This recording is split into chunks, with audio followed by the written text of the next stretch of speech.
The way that I see it is kind of like this. The Jews rightly are perturbed that Christians seemingly en masse reject Moses.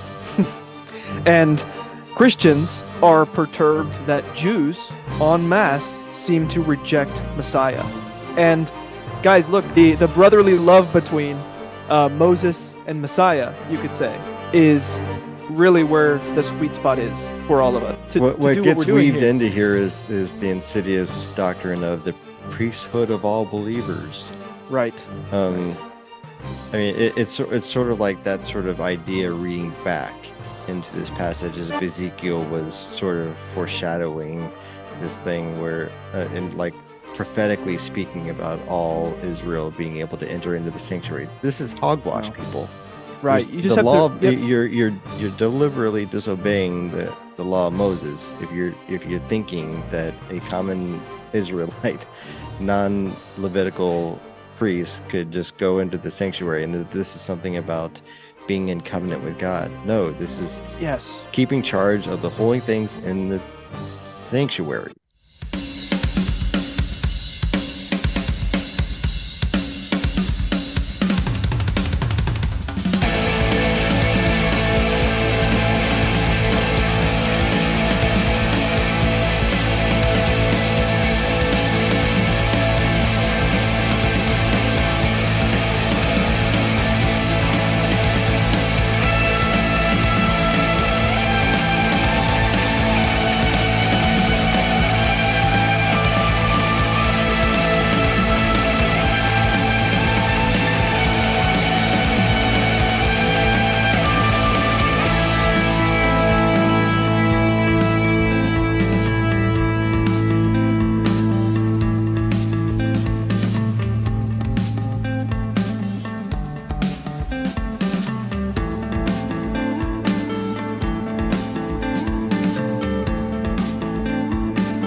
Hello, everyone, and welcome to Refining Exegetics, a podcast and biblical studies channel which aims to inspire life-changing interpretation of the Bible and our stories through unique explorations of modern biblical scholarship and ancient wisdom.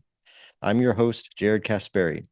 This will be episode 11 of the channel and another segment of Refining Exegetics. This segment of the channel is devoted to comparing good scholarship to bad scholarship so that we can be thoroughly equipped to recognize both and seek to emulate good scholarship in our own exegetical studies.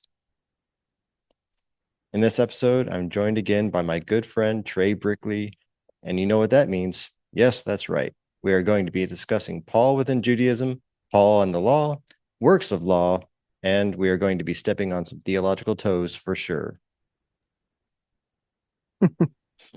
Glad to be here, Jared. Love that intro. Yeah. As a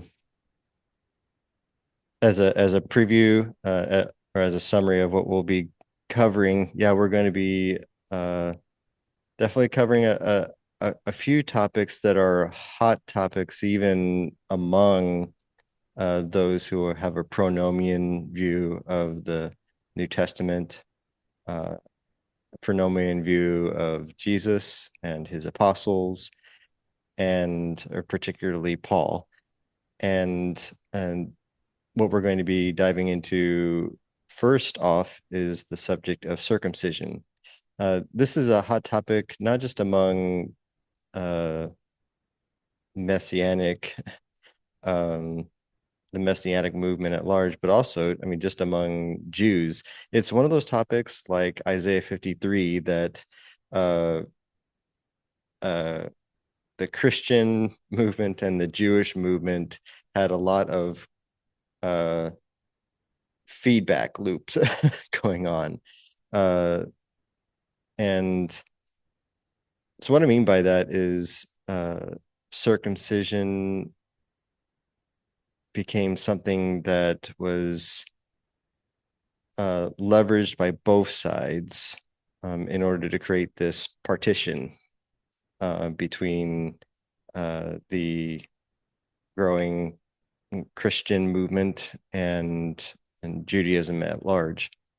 And that has only through the centuries gotten worse, through the constant bickering and battling between Christians coming up with their caricatures of Judaism, then Judaism responding with, okay, well, we're going to double down on this and create further hostility. And part of what we're hoping to do with this segment is to enter into that, to bring some, I mean, it might be ostentatious at this point, but maybe to bring some healing and to say to both sides, you've been getting this wrong, albeit understandably, the Jewish response to Christian misreadings and mishandlings of the Torah has led to understandable reactions from the Jewish side. But be that as it may, the hostility that Jesus declared, that he and that Paul declared that Jesus had torn down, and that he himself nor the other apostles felt at liberty to rebuild. There's a wall of hostility that was torn down, and through the centuries, that wall has been rebuilt and buttressed, and so we're entering into a conversation that is embroiled in centuries of controversy. So we are going to be stepping on some theological toes with what we're going to be presenting. And then we're also going, Tre has been spending a considerable amount of time going through two books. And Tre, remind us of, or remind me of what those two titles were. One from Tim Hegg, and one from who's part of Torah Resource Institute, and one from Jason Staples. Yeah, that's right. Well, first of all, I'm really excited to talk about these subjects with you. So, really quickly, just directly to answer your question, the first one is Tim Hegg's book is There Shall Be One Law. And then Jason Staples' book is Paul and the Resurrection of Israel, Jews, former Gentiles, and Israelites. Yeah, I think as you described it a moment ago, there is hostility. And I think to be fair and frank, both sides between the so-called, how we've constructed it these days, Jews and Christians, they both have their part to play in this. You talked about how you can totally understand why Jews would react the way that they do to Christians. And to be honest, I can understand why Christians have, in some respects, reacted the way that they do to Jews. Because the way that I see it is kind of like this: the Jews rightly are perturbed that Christians seemingly en masse reject Moses. And Christians are perturbed that Jews en masse seem to reject Messiah. And guys, look, the marriage of, that's a weird word. I'm going to get rid of that right now. The brotherly love between Moses and Messiah, you could say, is really where the sweet spot is for all of us. We have to incorporate both. We can't reject one or the other. We have to understand that, as Messiah himself said, like, I did not come to abolish the law of Moses. He came to fulfill it, to bring it to its intended end. So yeah, I just wanted to say that in kind of further reflection on what you had said there at the opening. Sure. So, as I said, the first topic that we're going to be talking about is circumcision, and it's almost difficult to know where to begin with this, but aside from a number of passages that are go-to passages, both within Judaism as well as in Christian circles, that are texts that generally serve as proof positive that the law of Moses required every single person, in order to be considered even fundamentally a covenant member, that they had to be circumcised. And this leads to all sorts of inroads to issues like Galatians, issues in Romans. And what becomes a fundamental premise is that circumcision is the inroad to full obligation to the full Torah. And if you're not going to go through that process, you're not going to receive that fundamental mark, that sign, then you have no business trying to take on the full yoke of the Torah. And I keep doing scare quotes like that because yes, there are a couple of times where a phrase appears that indicates something, or to communicate something like the whole law. But that's problematized by an insistence that there's a univocal procedure called circumcision. And what we're going to do is we're going to go to Genesis 17 and Exodus 12 and Ezekiel 44, and maybe if there's some other passages that pop up, we may Probably address Acts those too. 15. Acts 15 as well. And we're going to outright challenge and put to the test this premise that the law of Moses, and for that matter, before that, the covenant with Abraham, requires that whether you're a Jew or a Gentile, you would need to be circumcised in order to be considered a covenant member. So let's start with Genesis. Do you mind if What's do you that? mind if I say a couple things real Yeah, quick about go that? ahead. Yeah. Yeah. So before we dig into those passages, I just wanted to say this. The contention, to be very precise, with which we are arguing right now, is that it is a requirement of the law for Gentiles to be circumcised in order to be full standing covenant members. And I use that verbiage on purpose because, as we've already covered in your Refining Exegetics series, one of the earlier videos that we did about Romans chapter 2, Paul himself uses this verbiage about keeping the requirements of the law for, wouldn't you guess it, uncircumcised people. So my point is to say, I would like to press anyone who is going to suggest that it is a requirement of the law for uncircumcised men specifically, of course, to be circumcised. And often you'll hear it cashed out in terms of, well, it's a matter of obedience, not salvation. Okay, well, guys, if it's a matter of obedience, that implies or entails that God is commanding the Gentiles to do this, which just immediately puts what I've already emphasized here and highlighted about Paul's verbiage in Romans chapter 2. It just doesn't explain it. It seems to be directly contradicted by the way he talks about uncircumcised people keeping the requirements of the law. One more thing about that, it's also in Romans 2 not just uncircumcised people starting to keep the requirements of the law, but like eventually being circumcised so that they can enter the kingdom or what have you. No, he's talking about Gentiles who are uncircumcised and on the last day, on the day of God's judgment, will be reckoned as righteous in his sight, justified, because they kept the requirements of the law, but aren't circumcised. So the reason I wanted to bring this out is just because we've already covered this ground in your series earlier, and it seems to me like a really key indicator that in Paul's mind, he did not think of circumcision as a requirement of the law for, uncircumcised people. Mm-hmm. Yeah, and there are those within the movement uh, who try to dichotomize there between, well, no, Paul's just talking about proselyte circumcision, this process of turning a Jew or a Gentile into a Jew through proselyte circumcision.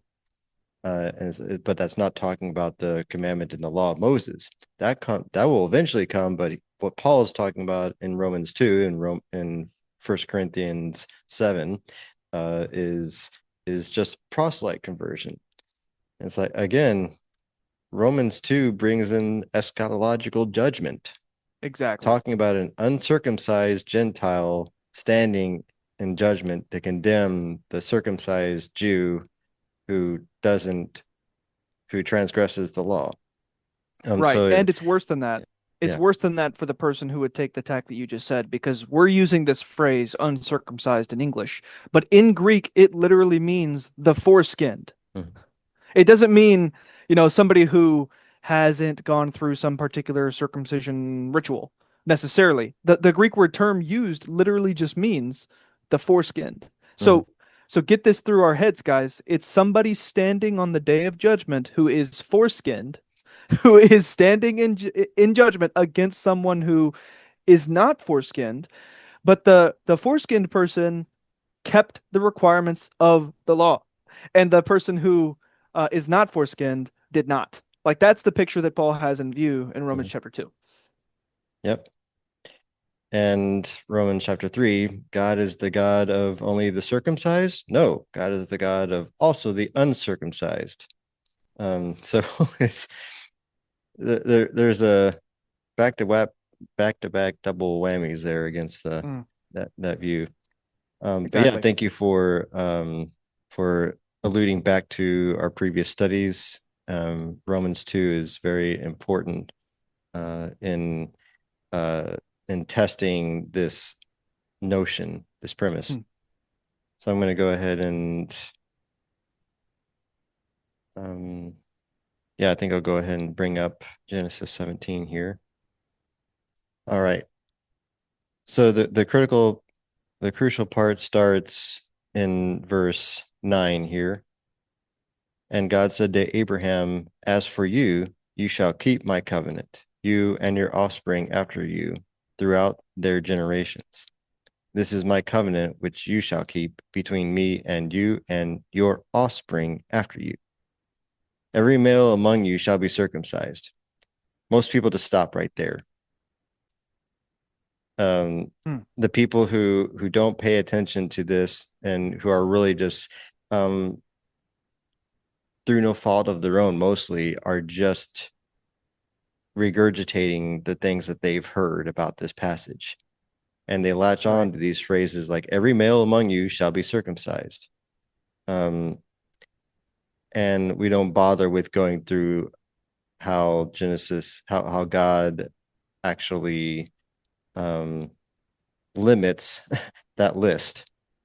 Mm, Um, and so as we continue reading, you shall be circumcised in the flesh of your foreskins, and it shall be a sign of the covenant between me and you. He who is 8 days old among you shall be circumcised. So that's the first. Uh, there's a total of four categories essentially mm, that he lists, and these four categories encompass the entirety of those who are obligated to this sign within Abraham's household. This is specifically talking about your offspring after you. So, what would this be talking about? Well, physical descendants. yeah, exactly. That's the And first point I was going to make is that he yeah. says your offspring after you throughout their generations. He's clearly talking about Abraham's physical descendants according to the flesh here. Mm-hmm. And that's obvious as we go down the list. The first category is those who are 8 days old um, among you.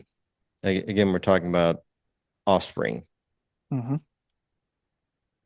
Every male throughout your generations. That's category two. Again, generations is just the Hebrew word, just talking about descendants, physical Right. descendants, your generations, whether born in your house or bought with your money from any foreigner who is not of your offspring. So here's the one category that introduces a non-physical descendant. It's a slave who is bought from a foreigner who is not of your offspring. Right. Reading on. both he who is born in your house and he who is bought with your money. So we're talking about slave born and slave bought uh, household members shall surely be circumcised. So shall my covenant be in your flesh, an everlasting covenant. Any uncircumcised male who is not circumcised in the flesh of his foreskin shall be cut off from his people. He has broken my covenant. Now, again, when he says any uncircumcised male, we're talking about any of these four categories that I've just listed, not just in toto, obviously. Right. Um, Well, it seems yeah. that that's how this is being read by many, especially as you've alluded to, even some within the Torah Observant movement. They would just say that literally any man who does not have circumcision of his Mhm, physical flesh, he's not reckoned as a member of the Abrahamic covenant. That's how mhm. they seem to read that. Right. But we have these four categories, and the only time a foreigner is mentioned is a slave.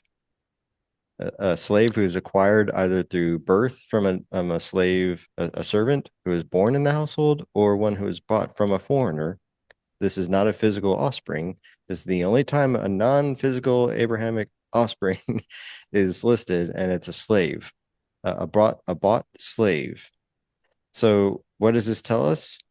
If we're to say that circumcision is the bar none um, requirement, uh, or is the fundamental requirement to be at this point moving on to be identified as in covenant with God, period.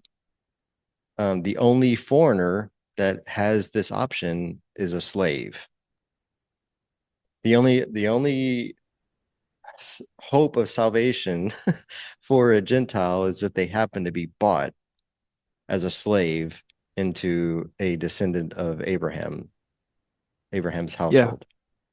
So what, I mean, exactly. you concur with that? I mean, Right. No, I mean, clearly from Paul's corpus, his conception of Gentile inclusion into the covenant family is as sons, mhm, not slaves. It's very clear through his rhetoric and his verb choice about adoption as sons in places like Galatians 4 that he views, and again, let this sink in, uncircumcised Gentiles, he views them as sons in the house of Abraham. mhm. So the Gentiles in view in the New Testament, in the Pauline corpus, are not slaves to the physical descendants of Abraham. They are sons of essentially, in terms of the covenant, equal standing as sons, not as slaves. That's a key point. Yeah.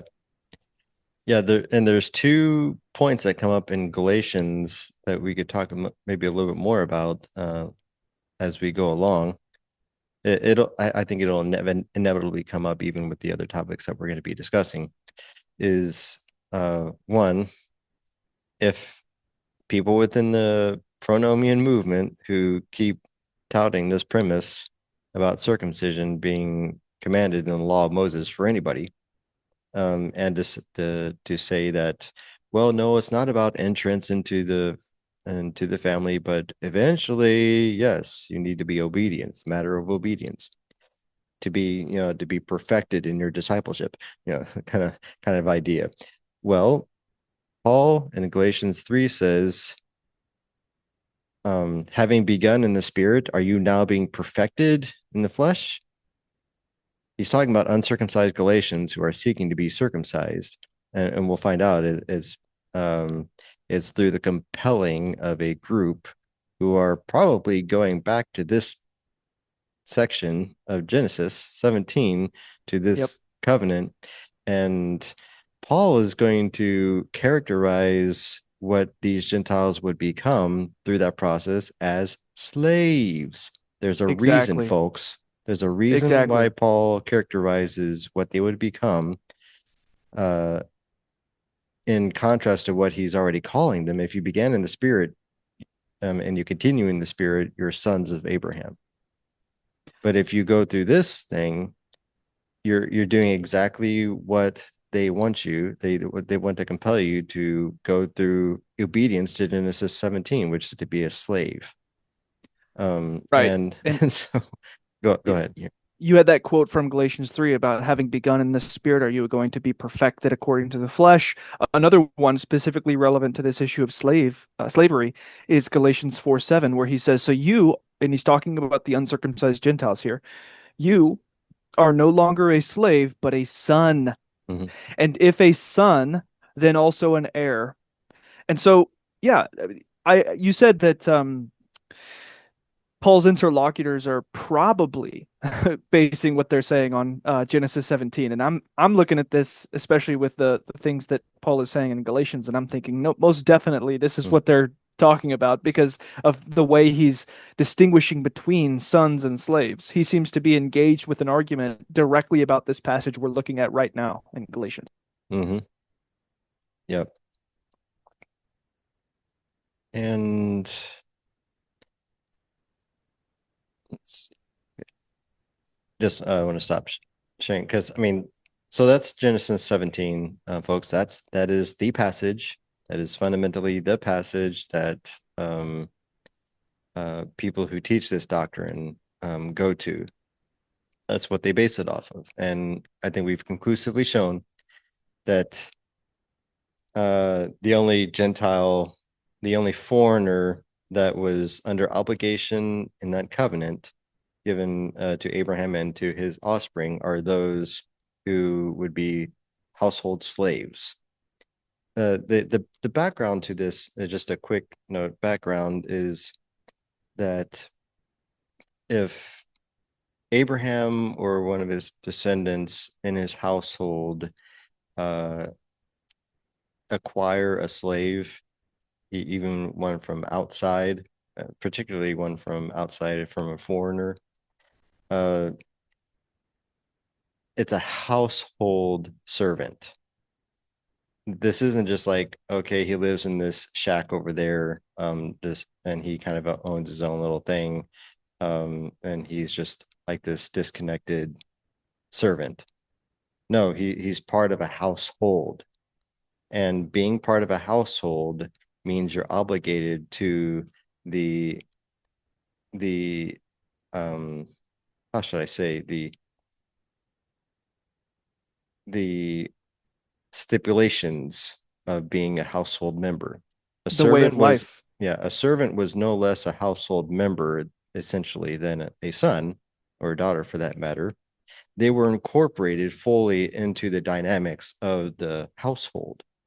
That requires uh, a close identification with that household. And that slave, because of the covenant given to Abraham, would be required to be circumcised. They're male, obviously, that is. Um, and then that servant, that slave, would be considered as a native born. And so that's what's contextually that's what's going on there. But again, what about any other Gentile who doesn't become a slave of Abraham's household? Is there any hope for that person? They're not required to be circumcised. Ergo, according to this doctrine, they can't be a covenant member. But Right, now right. you're disobeying Genesis 17 by requiring that person to be circumcised, but they're not a slave. It's just it doesn't work. So you'd have to go elsewhere. Well, they do go elsewhere, um, but we just want to nip this in the bud. This is Genesis 17 does not give any basis for saying that a Gentile has to be circumcised in order to be a member, in order to eventually, whether initially or eventually, to be a covenant member. Yeah, that's right. And I just wanted to say a few more things about this issue before we move on to the other passages. So the first thing is that I do believe that the kinds of arguments that we are engaging with here, specifically about Genesis 17, are at the root of the sect of the Pharisees that arose in the Acts 15 council. And the reason that I would suggest this is because the specific verbiage used in Acts 15:1 and Acts 15:5 is relevant. So Mhm. they say, unless you are circumcised according to the custom of Moses, you cannot be saved. And in verse 5, they say, it is necessary for them to be circumcised in order to keep the law of Moses.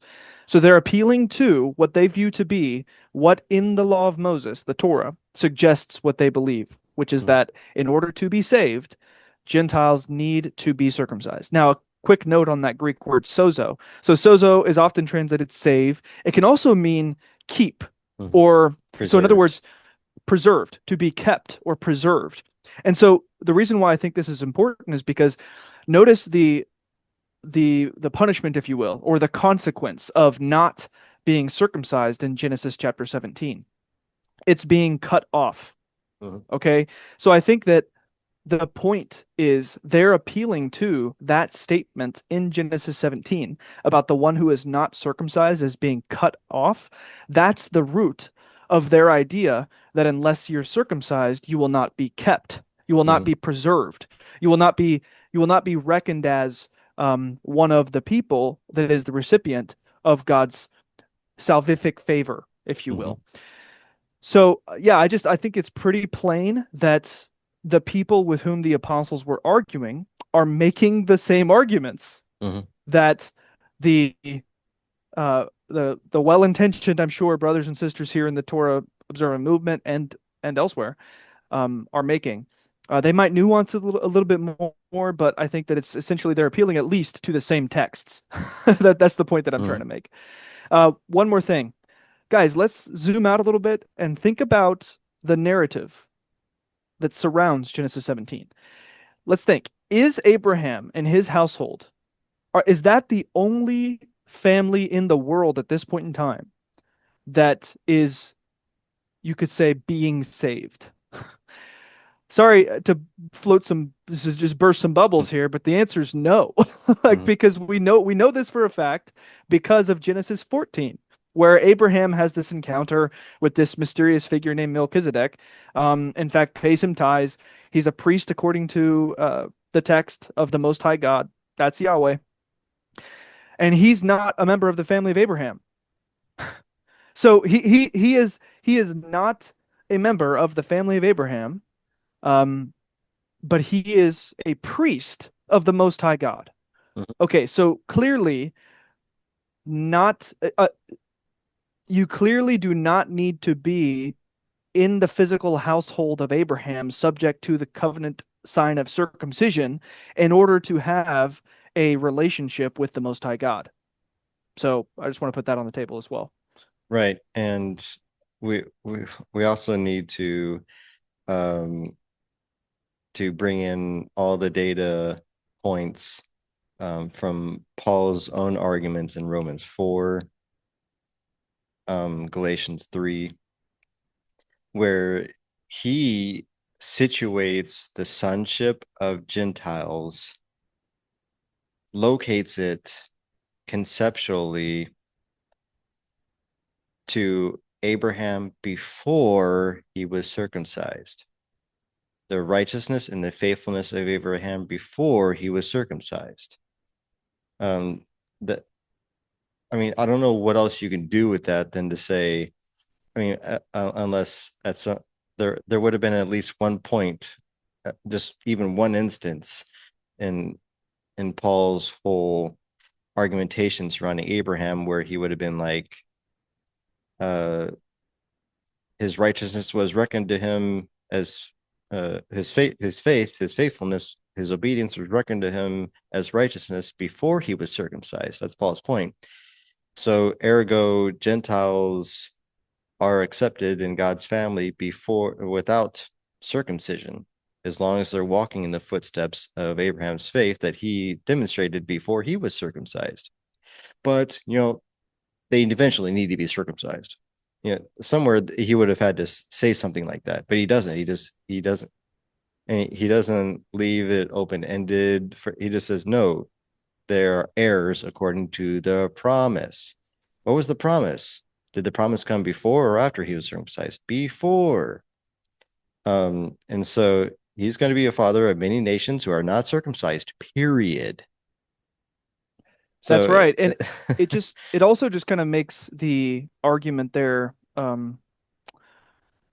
absurd if you suggest that, and I should say it makes the argument that Paul is making in Romans chapters 1 through 4 and following absurd if you insert something that he doesn't say, as you highlighted a moment ago, which is, oh, but they will eventually be physically circumcised like Abraham. And here's why, because of what I already pointed out in Romans chapter 2, which is that you have uncircumcised sons of Abraham standing in the day of the Lord's judgments over and against those who are circumcised who don't keep the requirements of the law. So again, uncircumcised sons of Abraham who keep the requirements of the law, standing in judgment over and against circumcised sons of Abraham who don't keep the requirements of the law. That's mhm, the picture. So if you insert the thing into Romans 4 that needs to be there in order to justify the view, which is, oh, but they will eventually get circumcised like Abraham and all of his sons got circumcised. That just makes the whole argument he's making in Romans 2 absurd. mhm, right. Yeah. So if we don't have any further thoughts, would you like to move on to Exodus 12? Yeah, absolutely. This is a classic one. And so before we get there, as you're pulling it up, I just want to say this, which is, so we've talked about Genesis, which is sorry, Genesis 17. Now we're going to talk about Exodus 12 because in Exodus 12 the regulations there have to do with specifically the people of Israel. So we've shifted from where the conversation goes to first usually, which is being a member of the covenant of Abraham, Mhm, to being a member of the covenant with Israel mhm, in Exodus chapter 12, which gets to a larger point that is covered in the two books that we've already introduced from Tim Hegg and Jason Staples, as well as lots of other scholarship and kind of reflections and speculations and musings from all kinds of people about whether or not Gentiles who are members of the covenant are reckoned as Israelites, or if mhm. in order to be reckoned as Israelites, they have to be circumcised, or so on and so forth. But I just wanted to note that shift, that conceptual shift, real quick, that in Genesis 17, we're talking about the family of Abraham specifically. But now we're going to be talking about, you could call it Israel's family, or however you want to phrase that. But you know what I mean. Yep. So what we're getting at in Exodus 12, I mean, the meat of it starts in verse 43. But again, a little bit of context. Up to this point, God has given instructions through Moses to the people of Israel that they're um, to do this communion meal with God at the event while the angel of death, the destroyer, is coming through over the land of Egypt and to strike the firstborn. And Israel is instructed to basically hold a vigil with God while this is going on. A night of watching is what it's called. Verse 42 says, "It was a night of watching by the Lord to bring them out of the land of Egypt." So this same night is the night of watching kept to the Lord by the people of Israel throughout their generations. And uh, so what this is involved is, so big picture, God is delivering his firstborn son, Israel, out of Egypt. And why is this? Why is the so there's different aspects of this memorial. There's different aspects of this moed, this appointed time that they're to observe throughout that the Israel is to observe throughout their generations. There's certainly a meal going on that involves a lamb that is um, that is basically butchered for a barbecue. Is really what's going on, and they're having a fellowship meal with Yod He Vav He while he's delivering them. Yeah, I just wanted to disambiguate because you keep saying they, and we've already read the verse, the people of Israel, and you've talked about how God is delivering his firstborn son. So I Mhm. just wanted to note that real quick and root a couple things in the text before getting to verse 43. Sure. So the first thing is, up till Exodus 12, we've already read multiple times where Yahweh refers to Israel as his son.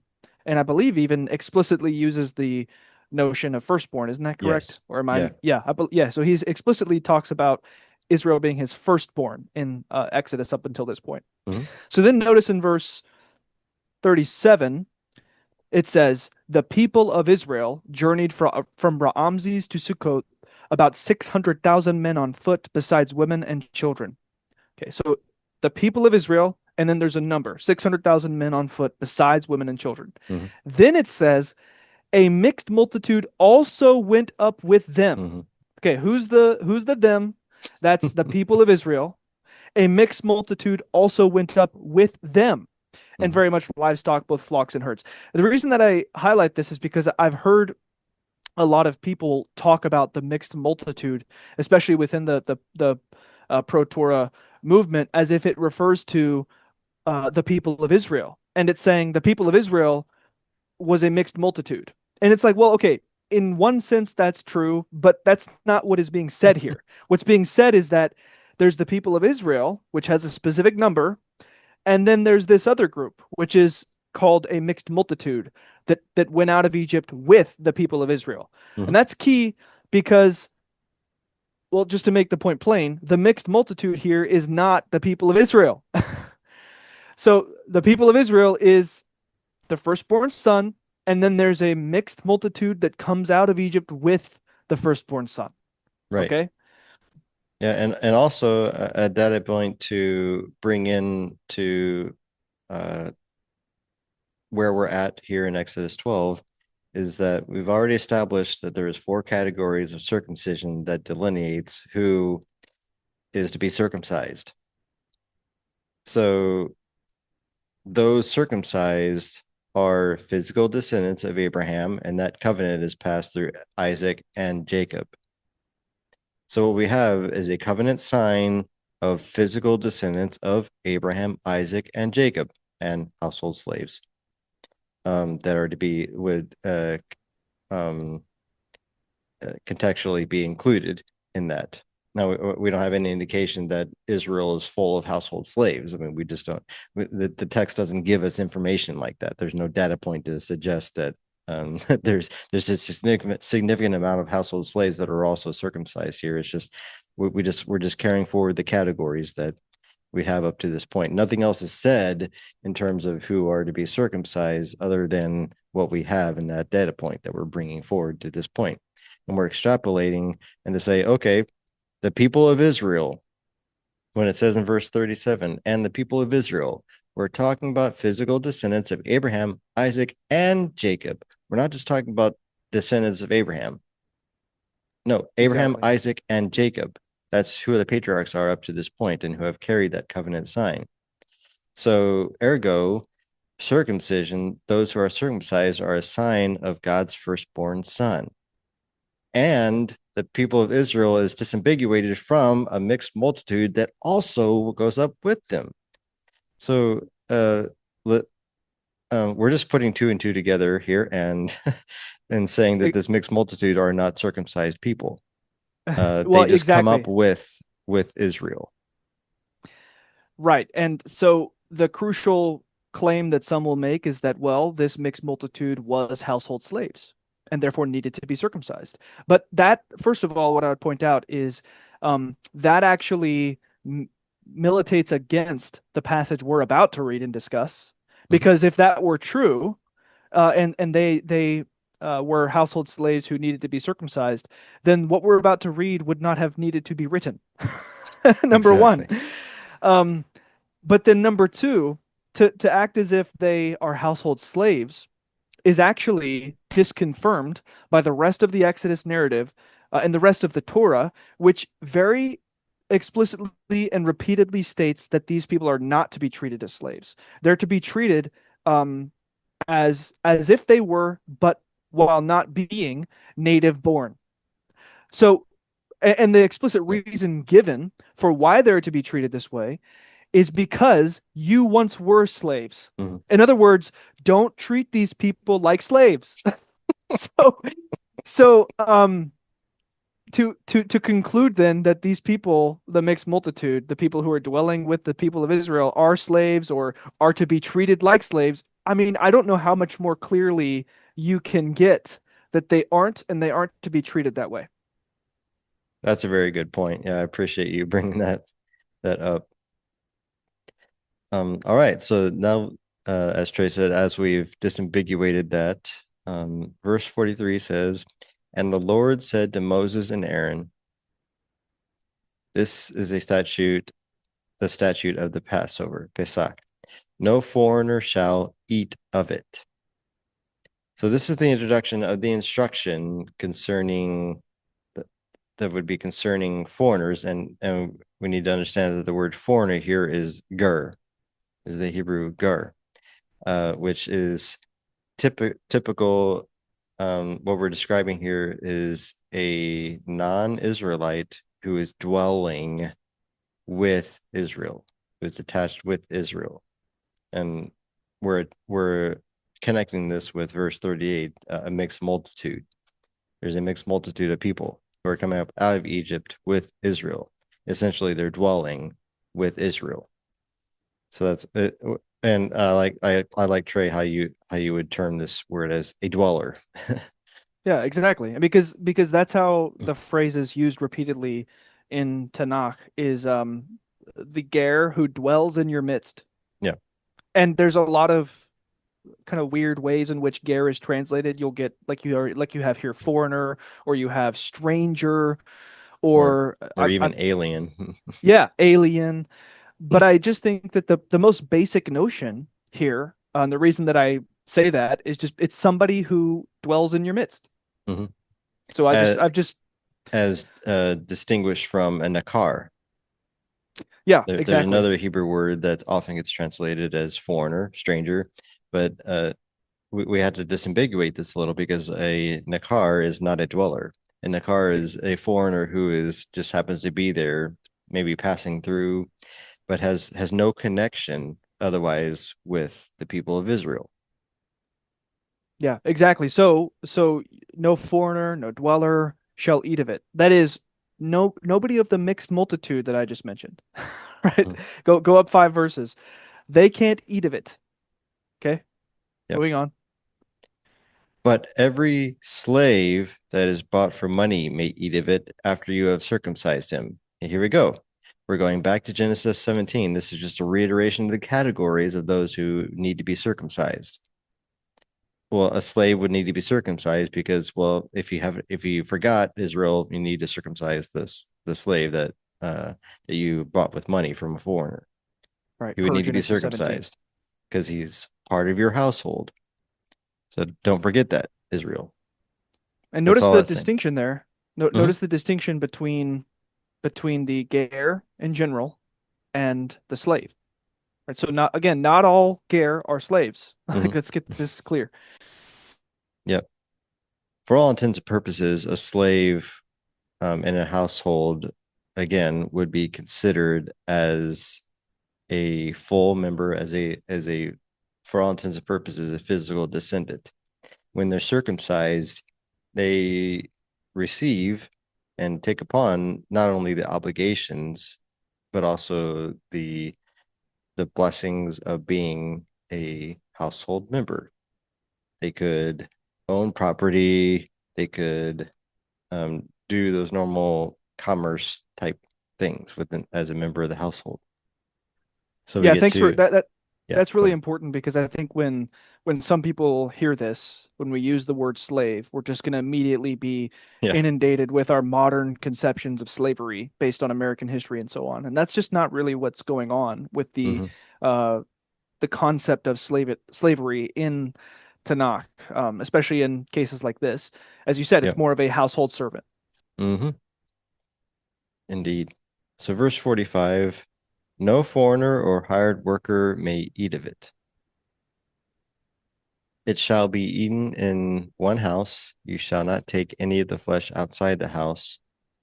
So again, we're talking about eating, but again, this is not uh, Pesach is not just a matter of eating something.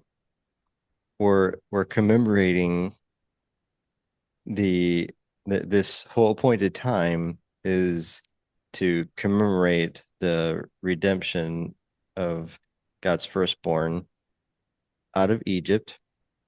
And yes, it includes a meal, but it's not like the main, or it's like there's more to observing Pesach than having a meal, in other words. Um, so we're talking about the keeping the keeping the Pesach that we're talking about here is the element of partaking of this meal. It shall be eaten in one house. You shall not take any of the flesh outside the house, and you shall not break any of its bones. Verse 47, all the congregation of Israel shall keep it. Now here, um, yeah, and let's move on and we'll come back to that. If a stranger shall sojourn with you, again, this is a ger, Hmm. shall sojourn with you and would keep the Passover to the Lord, let all his males be circumcised. Then he may come near and keep it. Other translations say if a foreigner or a stranger wishes to eat the Passover, uh, he uh, he must let all his males be circumcised, and he shall be as a native of the land. So this is presented to us as if a foreigner wishes to eat of the meal, let's just get that straight. Um, One thing this is not saying anywhere is if a foreigner wishes to be part of the covenant people and the mixed multitude that's coming out with Israel, um, they have to be circumcised. What are we talking about here? We're talking about eating a meal during the Pesach. And I'll give my interpretation of why that is. I'm here in a moment, but do you have any thoughts up to this point before we finish the verse 49? Yeah, I do. I actually want to backtrack something I said earlier because I want to be precise. I want to be lexically accurate. So Mm-hmm. when it says this is the statute of the Passover, no foreigner shall eat of it, right there, that's actually the phrase B'nai Nachri or something Ah, like that. That's the okay. son of a that's the son of a Nakar. Yeah, foreigner. yeah, Yeah, Nakar. Nakar. Okay, so just to be clear, that's what that says there. And then it goes on and it talks about slaves that are bought for money for they may eat of it after you've circumcised them. And then it says no foreigner or hired worker in verse 45. I had that pulled up a moment ago, just a second. Yeah, no bound or hired servant, no tosav or saker may eat of it.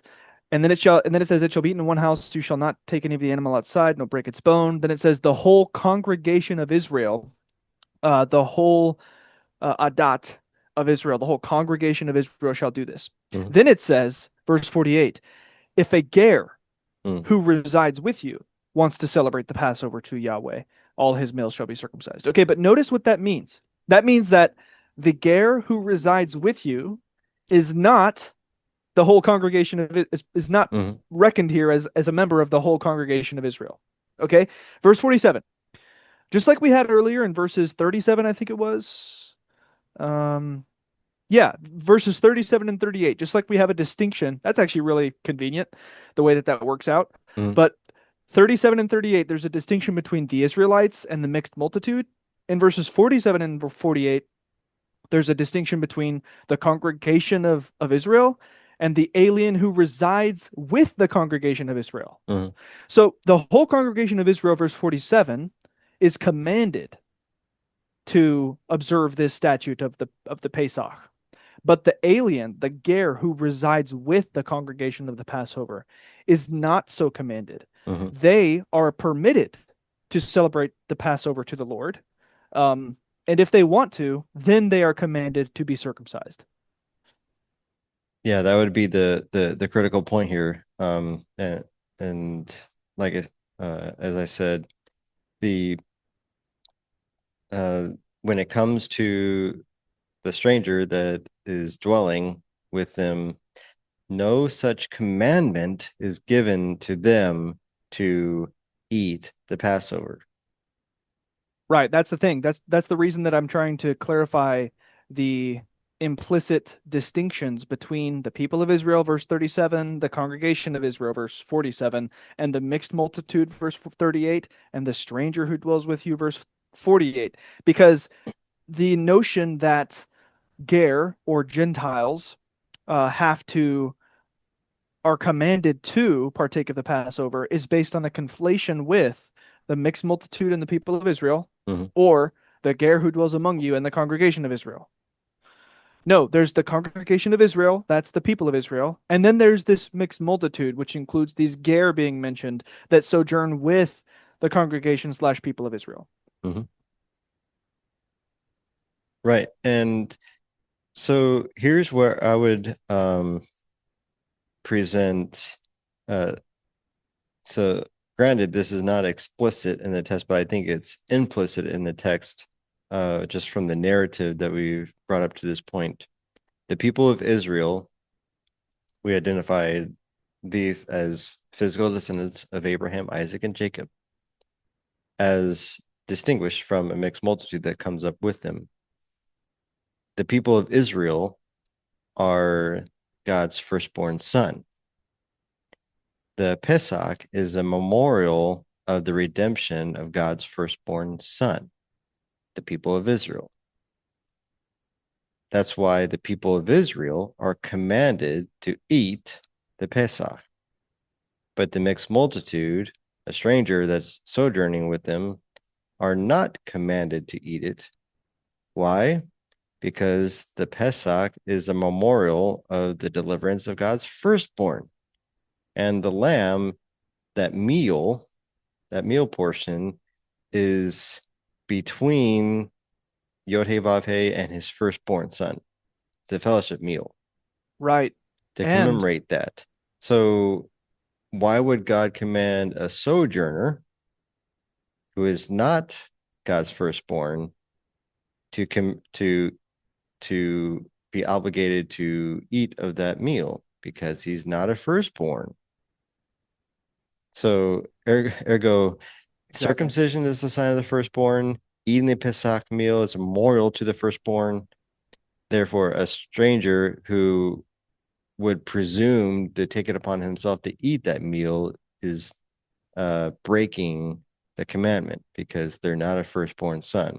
Now, if they decide that they wish to, then let all his males be circumcised, then he may eat of it because he would be considered, just as verse 49 says, there shall be one law for the native and for the stranger who sojourns among you.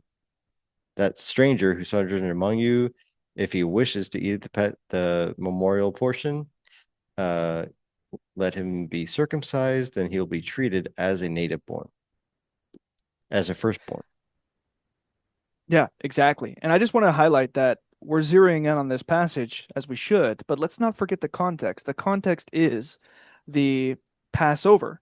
Well, where are we getting this notion of the Passover from? Hmm. Well, it's in the context of the story about God's impending judgment upon Egypt, where unless they mark their doorposts with the blood of this lamb, this Pesach, um, the firstborn son is going to die. Let's Mhm. not forget the firstborn. Immediately after this passage, in Exodus chapter 13, is the narrative about a specific set of regulations for redeeming the firstborn son. Mhm. So, in focus, both before and after this passage we're reading, is the firstborn son. So, I think that your point there about distinguishing between the firstborn son and others who are dwelling with the firstborn son is on the money. I don't see how you can reasonably disagree with that at this point, to be honest. Mhm.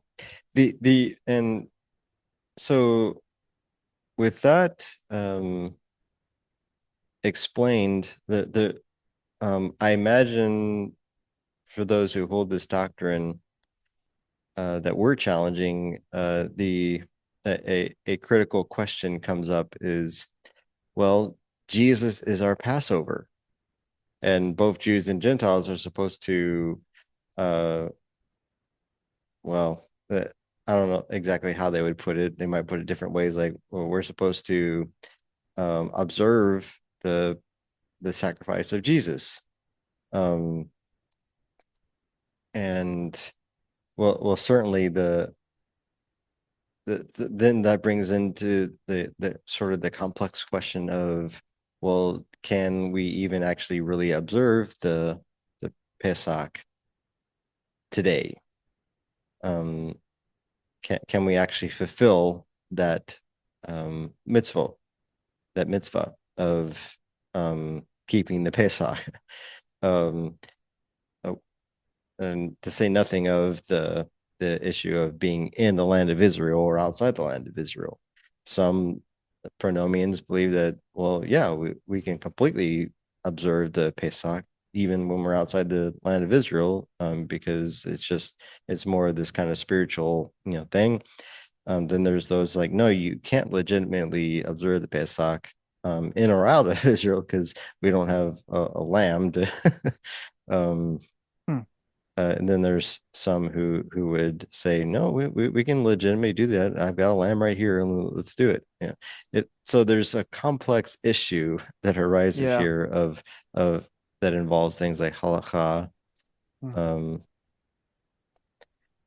and well, without getting into the deep weeds of that, I'll just say that the question looms that in light of Jesus being our Passover, our Pesach, Hmm. um,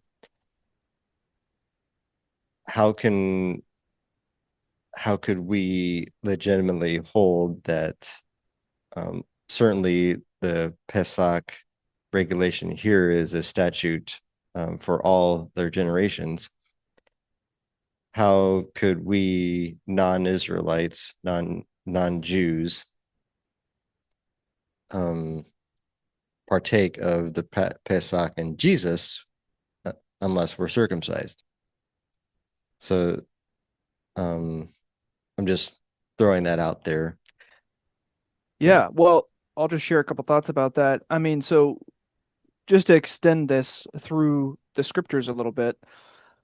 So this right here that we're reading is the institution of the appointed time called Pesach or Passover, right? Mhm. It's repeated and given more detail in other places in the Torah. This is the first place where it's observed, where it's instituted, if you will. We know that Yeshua, our Messiah, he observed this appointed time. In Mhm. fact, the so-called Lord's Supper was a Passover meal. This is Mhm. explicit in the text. In case there's any dispute about that, just look it up. It was a Passover meal, and he refers to it as relevant to covenant. Mhm. And in fact, I believe in Luke, it is referred to as the new covenant. Yeah. Mhm. His use of the blood and the body and all that Mhm. as a reference to the new covenant in my blood. Then we get to First Corinthians, where Paul Mhm. says, clean out the old yeast so that you may be a new batch of dough as you really are unleavened, for our paschal lamb or our Pesach, Messiah, has been crucified. Mhm. And then we get to First Corinthians 11, where he talks about making explicit reference back to these narratives in the Gospels, where Yeshua is observing Pesach with his disciples and talks about that new covenant in the blood and all that. Paul explicitly refers back to that and talks about the table of the Lord. So the point I'm trying to make here is just that in the apostolic community in first century Israel, they clearly directly associated observance of Passover with the sacrifice of Yeshua, Mhm. given his own words about his body and his blood and new covenant language. Now, yeah, the weeds are high on all those issues that you All brought right. up, Yeah. and I don't know how far we want to get into it, but here's for me where I would say we must land the plane. If we're going to have sacrifice, a sacrifice of a lamb and an eating of that lamb, we need to follow the prescription of the Torah, which says explicitly that no uncircumcised person can eat of it. Mhm. So my point is just to say, like, look, if you take the position that they didn't have a tabernacle, they didn't have a temple then, and they were able to observe the Passover. So even though we don't have a tabernacle and temple, we can also still observe the Passover now. It's like, okay, well, but still, it's very explicit. No uncircumcised person shall eat of it. Mhm. So at a minimum, we have to land there. And I guess I'll just say one more thing. It seems to me that there is something of a physical versus spiritual thing going on when it comes to circumcision in Paul. And so Mhm. in one sense, I would say it seems like um, Gentiles are reckoned as members of the family of Abraham spiritually because they have been circumcised in the heart Mhm. spiritually, and not physically in the flesh. So I am curious about the possibility of that also obtaining in issues like this. If you can be a member of the son of Abraham, of the family of Abraham, without being physically circumcised, if you can be a son of Abraham without being physically circumcised, I am curious about whether Paul would have thought, since he's writing, for example, to Gentiles about Pesach, um, if he would have thought that those Gentiles were spiritually circumcised, if you will, and therefore able to partake as well. That's just a thought I Mhm. have on the off the cuff here. Yeah, my approach is maybe slightly different. The instructions given in Exodus 12 are in regards to eating a lamb. Um, Jesus, though called by in the Gospel of John as the Lamb of God who takes away the sins of the world. I mean, first of all, the the lamb eaten at Pesach is not a lamb that takes away the sins of the world. It's a if anything, it's a peace offering. It's a fellowship meal. Um, it's not a sin taking away offering. um, Right. and so the again the instructions in the law of Moses are regarding the eating of a Pesach lamb. Yes. Um, the fact that First Corinthians 5, Paul calls Jesus our Pesach lamb, and even doesn't they say Pesach lamb, it just says Pesach has been or Right. Paschal Right. has been sacrificed. Um, well, Jesus is not a lamb. So Right. right off the bat, I mean, just fundamentally, we're not talking about something that Exodus 12 instructions even applies to. I just like fundamentally, I don't like that's there isn't a connection Paul's making there, at least that I argue. So it's just Mm. um, I, I see a fundamental disconnect there. Yeah, fair enough. I think that the connection is argued through Jesus in John chapter 6 talking about the eating of his flesh and his blood, Mm, eating of his flesh, drinking of his blood. The other gospel narratives that I've already highlighted about his body and his blood, connecting that to the wine and the lamb at the table, or the bread rather, not the lamb, sorry, the bread and the wine. That's important. mm. And then talking about him as the Pascha in First Corinthians chapter 5. But anyway, yeah, I don't want to get too wrapped Yeah, around that, Axel. eating the bread. And first of all, I mean there's a fundamental scandalizing going on with Jesus saying, drink my blood and eat my flesh, because we're not supposed to consume blood. The Right. fundamental point there is the bread that he offers is the work of God, doing the work of God. Um, and the blood that he's offering is his life, is his Yes. teaching, his instruction, that which, when Peter says, whom, in the same chapter, uh to whom shall we go? I mean, you have the words of life. That's Yes. his blood. Is that he says later on that, well, what does blood do? Blood purifies. It's representing pure life. And in John 17, again, this is all John. John 17 says, I have sanctified them, my disciples, by the words you have given me. So Yes. it's the words of life. So when he says he's not a lamb that we can consume, people, just get the Catholic real presence stuff, just nonsense out of your head. And think about Jewish categories. Think about this in the way a Jew would think about. So Yeah, I want to add to what you're saying about John because I think it's highly relevant. Yes, bread as body and um, wine or drink as blood. Mhm. Notice he closely associates the word um, with, I would say that the word here, or the bread here rather, is the word. Mhm. And I say that for various reasons throughout the scriptures. Word is connected with bread, and I would say that the blood is actually water. Now that might seem kind of weird, but John chapter 7 says, in reference to the Spirit, about it being living water that Mhm. flows from within you. And then also in John, it's the only gospel that does this, by the way. During the crucifixion, what happens to Jesus's body? Mhm. It pours forth from it both water and blood. Mhm. So I just wanted to point out, I think that specifically the blood that he's referring to is the water of the Spirit that we're supposed to drink. Mhm. Um, Yeah, the yeah, and the that word tracks. and the yeah, and the bread I think is the word. Yeah, the teaching. Mhm. So, but they're very closely related because the word and the spirit, you can't really separate them. Mhm.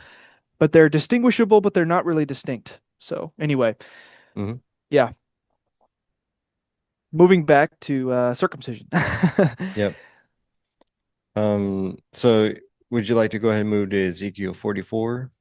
Yeah, just a quick summary. So again, Mm. Exodus 12, the like you said, the firstborn son is the one who's commanded to eat the Pesach. The those who are of the mixed multitude who are not of the congregation of Israel, they're permitted to eat the Pesach, but if they do, then they need to be circumcised. That's Mhm. seems to flow quite naturally from the text.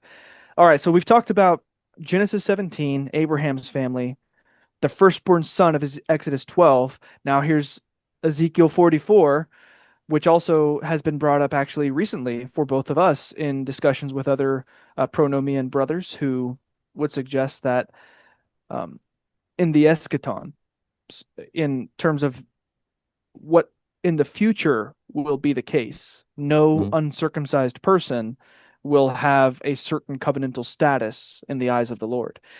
Mhm.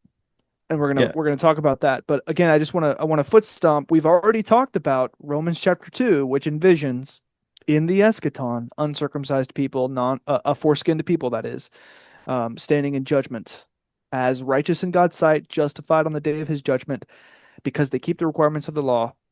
So yeah, Yep. So, those who are interlocutors who present um, this doctrine, this teaching that Gentiles will eventually should take upon themselves circumcision as a matter of obedience, in the premises that the law of Moses teaches this. They also go to a passage like Ezekiel 44, and they always quote a section of verse 7 and a section of verse 9. Uh, it's like Ezekiel 44, 7, comma 9. That's it.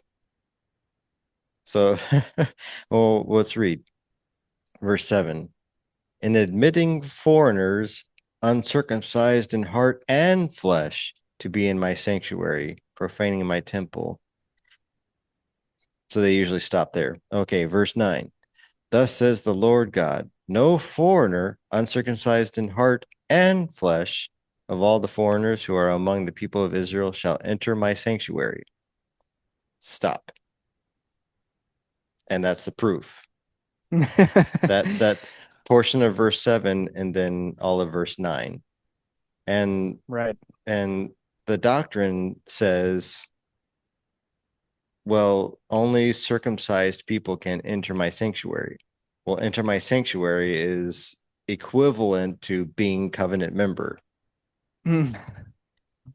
Only covenant members can enter the sanctuary of God, which is really, sanctuary is just another word for the city.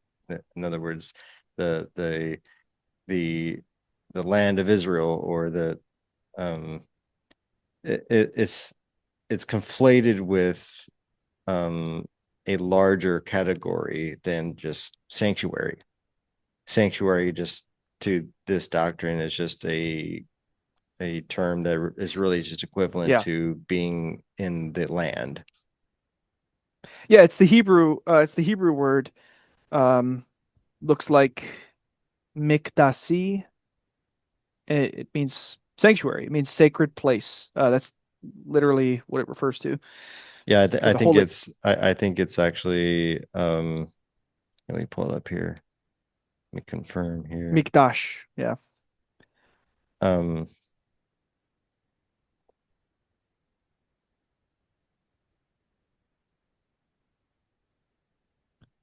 yeah.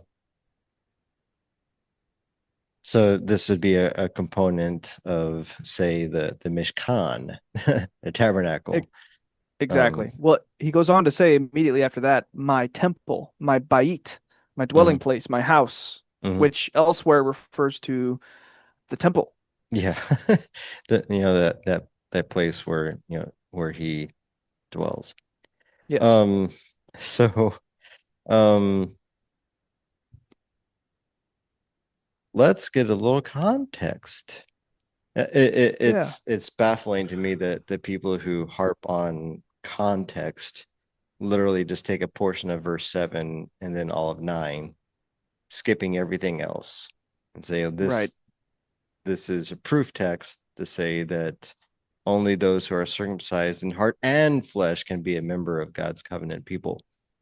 Um, Verse 4, then he brought me, Ezekiel, God brought Ezekiel by way of the north gate to the front of the temple.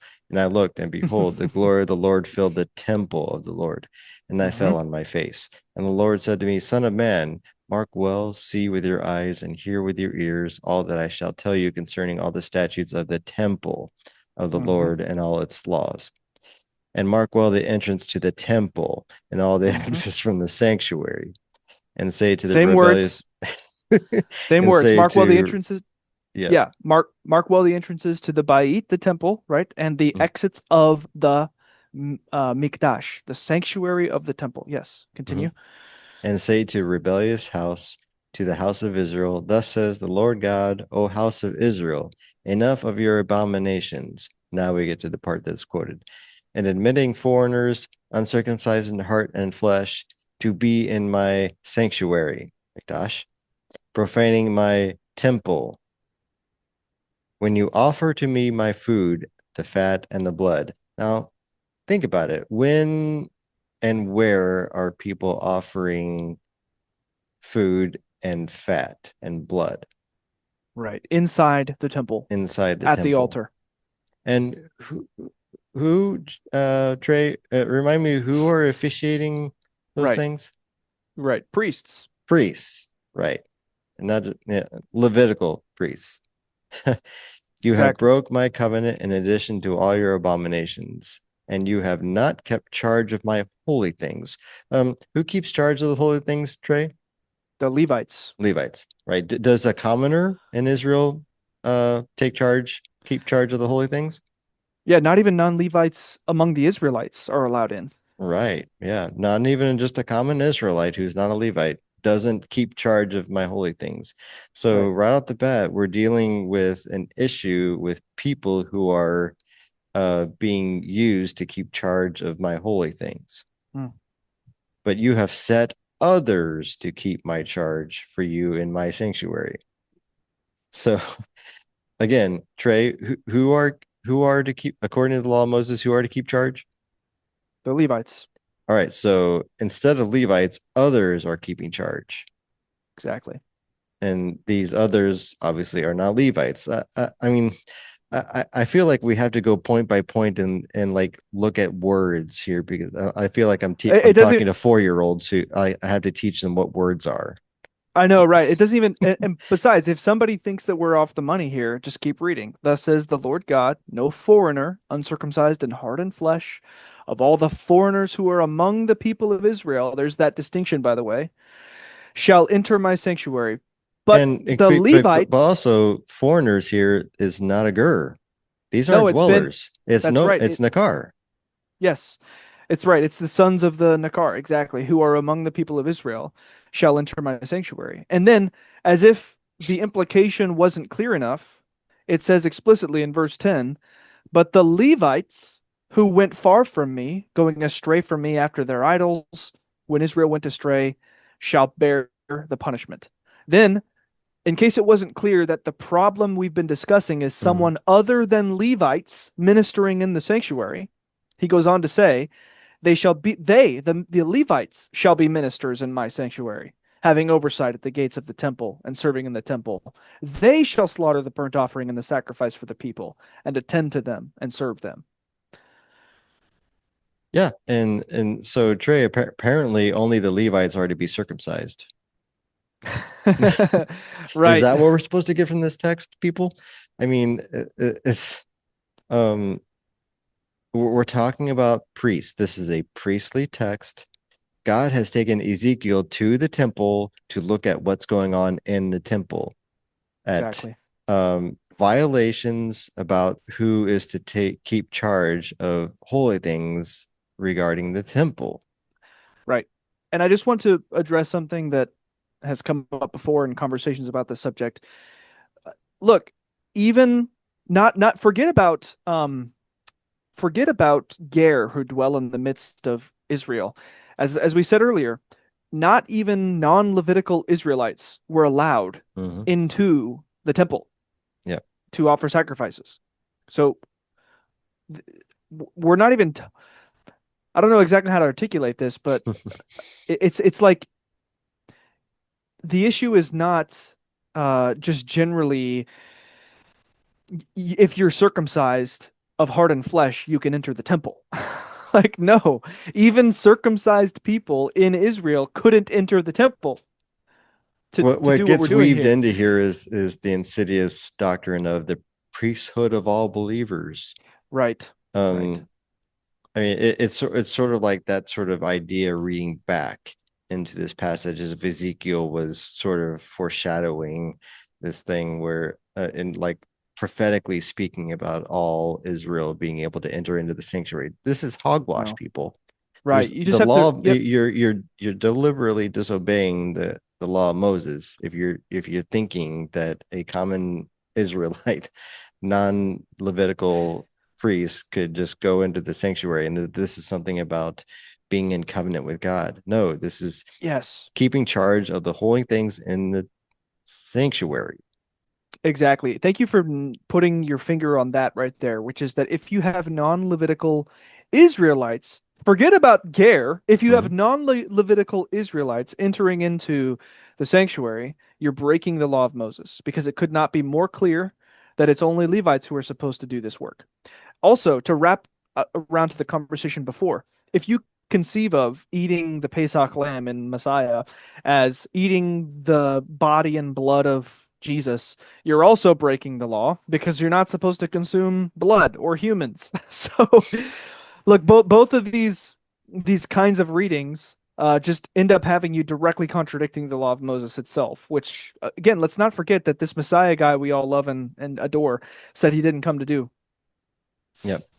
So the the mentioning in both 7 and 9 of uncircumcised foreigners are because Israelites are bringing in foreign people who aren't even Levitical priests or even members of Israel and having them do priestly duties in the sanctuary of the temple. Sounds a Wow. little Sounds a little like what people who latch onto this text think is going to happen. Just gonna point that out to you. Right. Yep. So it's um I mean, Exodus 12 can give you a little run for the money. This passage right here, I don't understand how it can even be like people Yeah. just need to read. Like Yeah. Oh, it literally. reading comprehension goes out the door by this point. Yeah, you're right. It's clear enough. I don't really think there's much else that has to be said about that. It's very clear what it is. 15. Well, let's just beat a dead horse, why don't we? But the Levitical priests, the sons of Zadok, who kept the charge of my sanctuary when the people of Israel went astray from me, shall come near to me to minister to me. And they shall stand before me to offer me the fat and the blood, declares the Lord God. They shall enter my sanctuary. Who's they? Levitical priests. And they shall approach my table to minister to me, and they shall keep my charge. Yeah. Yeah, we have to remember that we're talking about a physical temple here. Mhm. Okay. The temple, the physical temple on the earth that is the dwelling place of Yahweh's name and spirit on the earth. There is, of course, as we know, the heavenly temple where Yeshua stands at the right hand of the Father as a priest after the order of Melchizedek, and he is had offered himself once for all time, his body and his blood there. And there's a sense in which, and this gets picked up on in the New Testament at a few places, there's a sense in which believers in Messiah do offer spiritual sacrifices, right, through their obedience and through their prayers and all of that. Um, but this is not talking about offering literal sacrifices in the earthly temple. Mhm. Okay, we have to keep that in mind. It's talking about a spiritual sense of offering sacrifices as Well, priests, if you will, under the high priest Yeshua no, after the order of Melchizedek. I would actually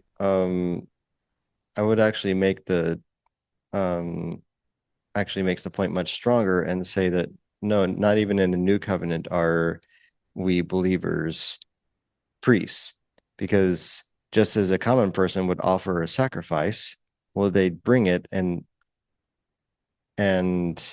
the priest is the one who would officiate it. He Oh, would be okay, the yeah, one who is in fair charge enough. of dividing up the portions, and this portion goes up on the altar because that's the portion to the Lord.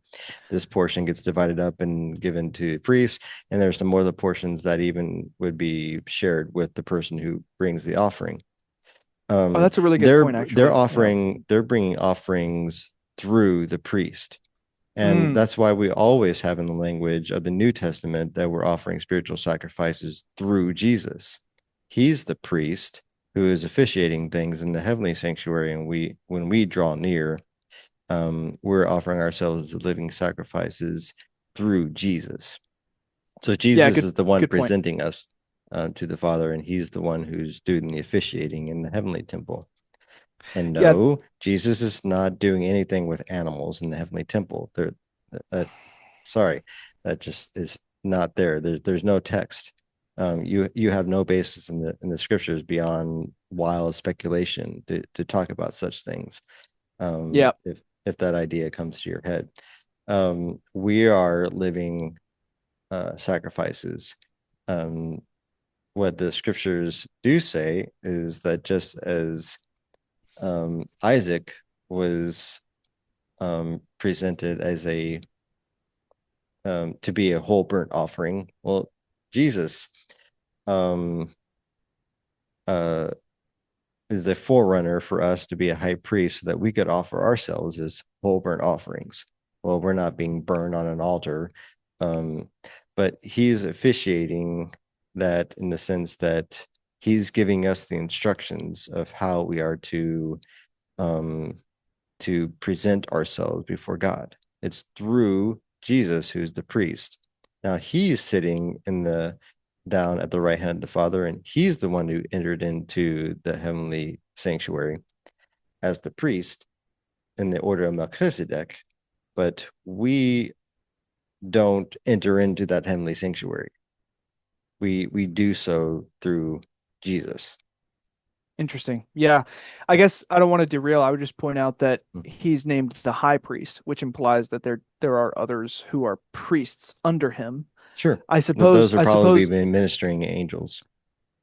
Okay, yeah, interesting. Yeah, I guess what I was going to say is maybe it's ministers, human ministers who are Mm. conceived of as priests in that sense, and through Mm. their teaching we offer sacrifices. But regardless, yeah, point well taken. And I would just point out that there's a similar kind of idea going on with Isaiah 56 about the offerings of the foreigners who come Mhm. and join the people of Israel. Yeah, we don't need to assume that they themselves are acting as priests. They could be making offerings through the priests, just like people would make offerings according to the Levitical sacrificial system. And um, let's see, there was one other thing I was going to say about that. It's escaped me, so never mind. Mm. Yeah, oh, sorry. All right. Um, so I think the next point that we had was to get into a little bit of engagement with Tim Hegg's work. And maybe I'll ask you how we can kind of move into that with what we've already established with circumcision, what we've argued from that standpoint. Now, Tim Hegg, he uh, uh, he's one who holds pretty firmly to what would be called a one Torah position, that Jews and Gentiles in Messiah are both equally obligated to the law of Moses, and there isn't a sharp distinct level of obligation between the two. This is be in contrast to a two Torah position, it might be called, is there's the Jews in Messiah. Now there's unbelieving Jews and believing Jews, and they're all obligated to the whole law of Moses as Jews, and then Gentiles, they're not obligated to the law of Moses either at all, or there may be certain obligations that they have, or is the rabbinic tradition of no, they're under the Noahide laws, and that's maybe a derivative of or a subset of the law of Moses at best, Hmm, or just a completely different thing hmm, um, from the law of Moses. And so, because of this one Torah view, Tim Hegg is of the opinion that circumcision is a requirement in the law of Moses for Jew and Gentile. And we've already touched that point. Um, so let's see. Let me find. I want to not rehash. What's the word I'm looking for? Let me go back through our notes. Yeah, yeah, I could just So kind of talk through that if you don't mind. yeah, Or go ahead if you've got it. yeah, so again, this book, There Shall Be One Law, Tim Hegg, great in many respects. There's several things we disagree, or several things we agree with, rather, things that we disagree with, namely the issue of circumcision and the relationship between circumcision and covenant membership, specifically, of course, for Gentiles or non-Israelites. So I think that Hegg does well in the book distinguishing between the various categories of non-Israelites that Mm. are reckoned as members of the covenant. Like Or Gur and God fear and yeah, exactly. I think he yeah, does really good on that point I about being agree. like, look, there's the Ger, there's so-called these Ger Toshav, there's the God-fearer and all that. And he even takes issue, which I think is good, with the later rabbinic tradition about how they handle all that. Usually, the rabbinic tradition kind of naturally yields the non-one law view, which is the so-called bilateral ecclesiology, Or what does FFOZ say? They say something like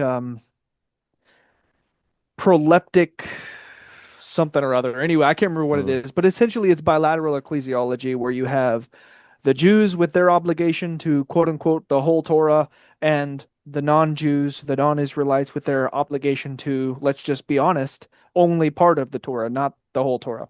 mhm, So essentially what you, like you said, they kind of result in having two different laws, one for the Israelites and one for the non-Israelites. And so I think Hegg does well at pointing out that the obligation to the Torah is not construed as would be suggested by that bilateral ecclesiology of having, mhm. Jews with the whole Torah versus Gentiles with not the whole Torah. Um, but the issue is that he does still kind of bake into his analysis this notion that anyone is in the first place obligated to the whole Torah. So I thought that maybe I'd kind of mention some reasons to disagree with that. Yeah. So like look, you already pointed out that there are some places, namely Galatians 5:3, where the phrase the entire nomos is used, or James chapter 2, verse 10, where the phrase the entire nomos is used. Mhm, And then, setting aside Galatians 5:3 and Galatians 2:10, he is referring to, I believe, the law of Moses, and he talks about the entire law of Moses. Um, but look, we have to be careful here. It's not hard. Like I really honestly I don't understand why so many people are so taken with this notion that anyone is in fact obligated to quote unquote the whole Torah or quote unquote all the law or something like that. Because guys, I mean, just take a half a second and think about it, and it mhm. becomes quite clear that that's just really not the issue. Like, first of all, there's a difference between men and women. Okay. Men are obligated to certain commandments that women aren't obligated to. Women are obligated to certain commandments that men aren't obligated to. Okay. Now you can bring in another category distinction. There's a difference between Levites and non-Levites. Like there's commandments that Levites are obligated to that non-Levites aren't obligated to. And we could just go down the list, and that this just keeps happening where you have category distinctions in the Torah. And what it ends up resulting in is that there is, in fact, no individual and no category of individuals in the Torah that is obligated to, quote unquote, the whole Torah or quote Mhm. unquote, all the Torah. That's just, it literally is just a made up category. Like that doesn't exist.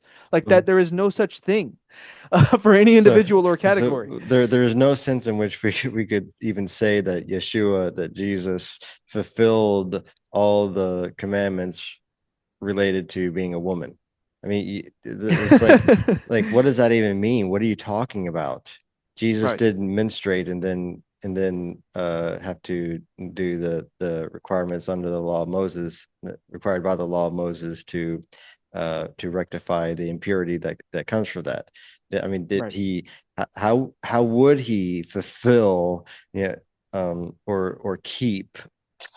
It's just Hmm. Yeah. it leads to a bit of absurdity. So when we talk about keeping all the law, we that we should just common sense have the understanding that keeping all the law means when a mitzvot that applies to you presents itself and you know the thing to do, you do it. Yes, right. Yeah, the only sense in which, and I don't even think that this is ever the way that it's talked about. I mean, I'm happy to be corrected, but I don't think that this is what is meant ever in anywhere where the phrase the whole law is used. But the only sense in which you could talk about being obligated to the whole law is when immediately disambiguated with that applies to you. Mhm. um, And Paul and wouldn't have needed to do that. Again, this is right, like he wouldn't, that you don't need to add that qualifier because I mean, like again, this just seems intuitive. If you understand that it doesn't seem intuitive to many people, and they just take this phrase at face value because they right. have no idea what the law of Moses is Yes, or that's it. how it functions, its That's right. jurisdictions. It's just they have no clue, It's and ignorance. they I'm just sorry to think say it's it. a list of rules. You check check check check check. did that today, check. You just go Yeah. down the list of all the 613 mitzvot. It's just Yeah. like, you people, you need to get Right. your head straight. Exactly. And I'll just say this real quick. So bilateral ecclesiology essentially pits Jews against non-Jews or Israelites against non-Israelites in this way. Mm. Israelites are obligated to quote unquote the whole law. That's a bunk category. And Jews aren't. Tim Hegg comes in and says, wait a second.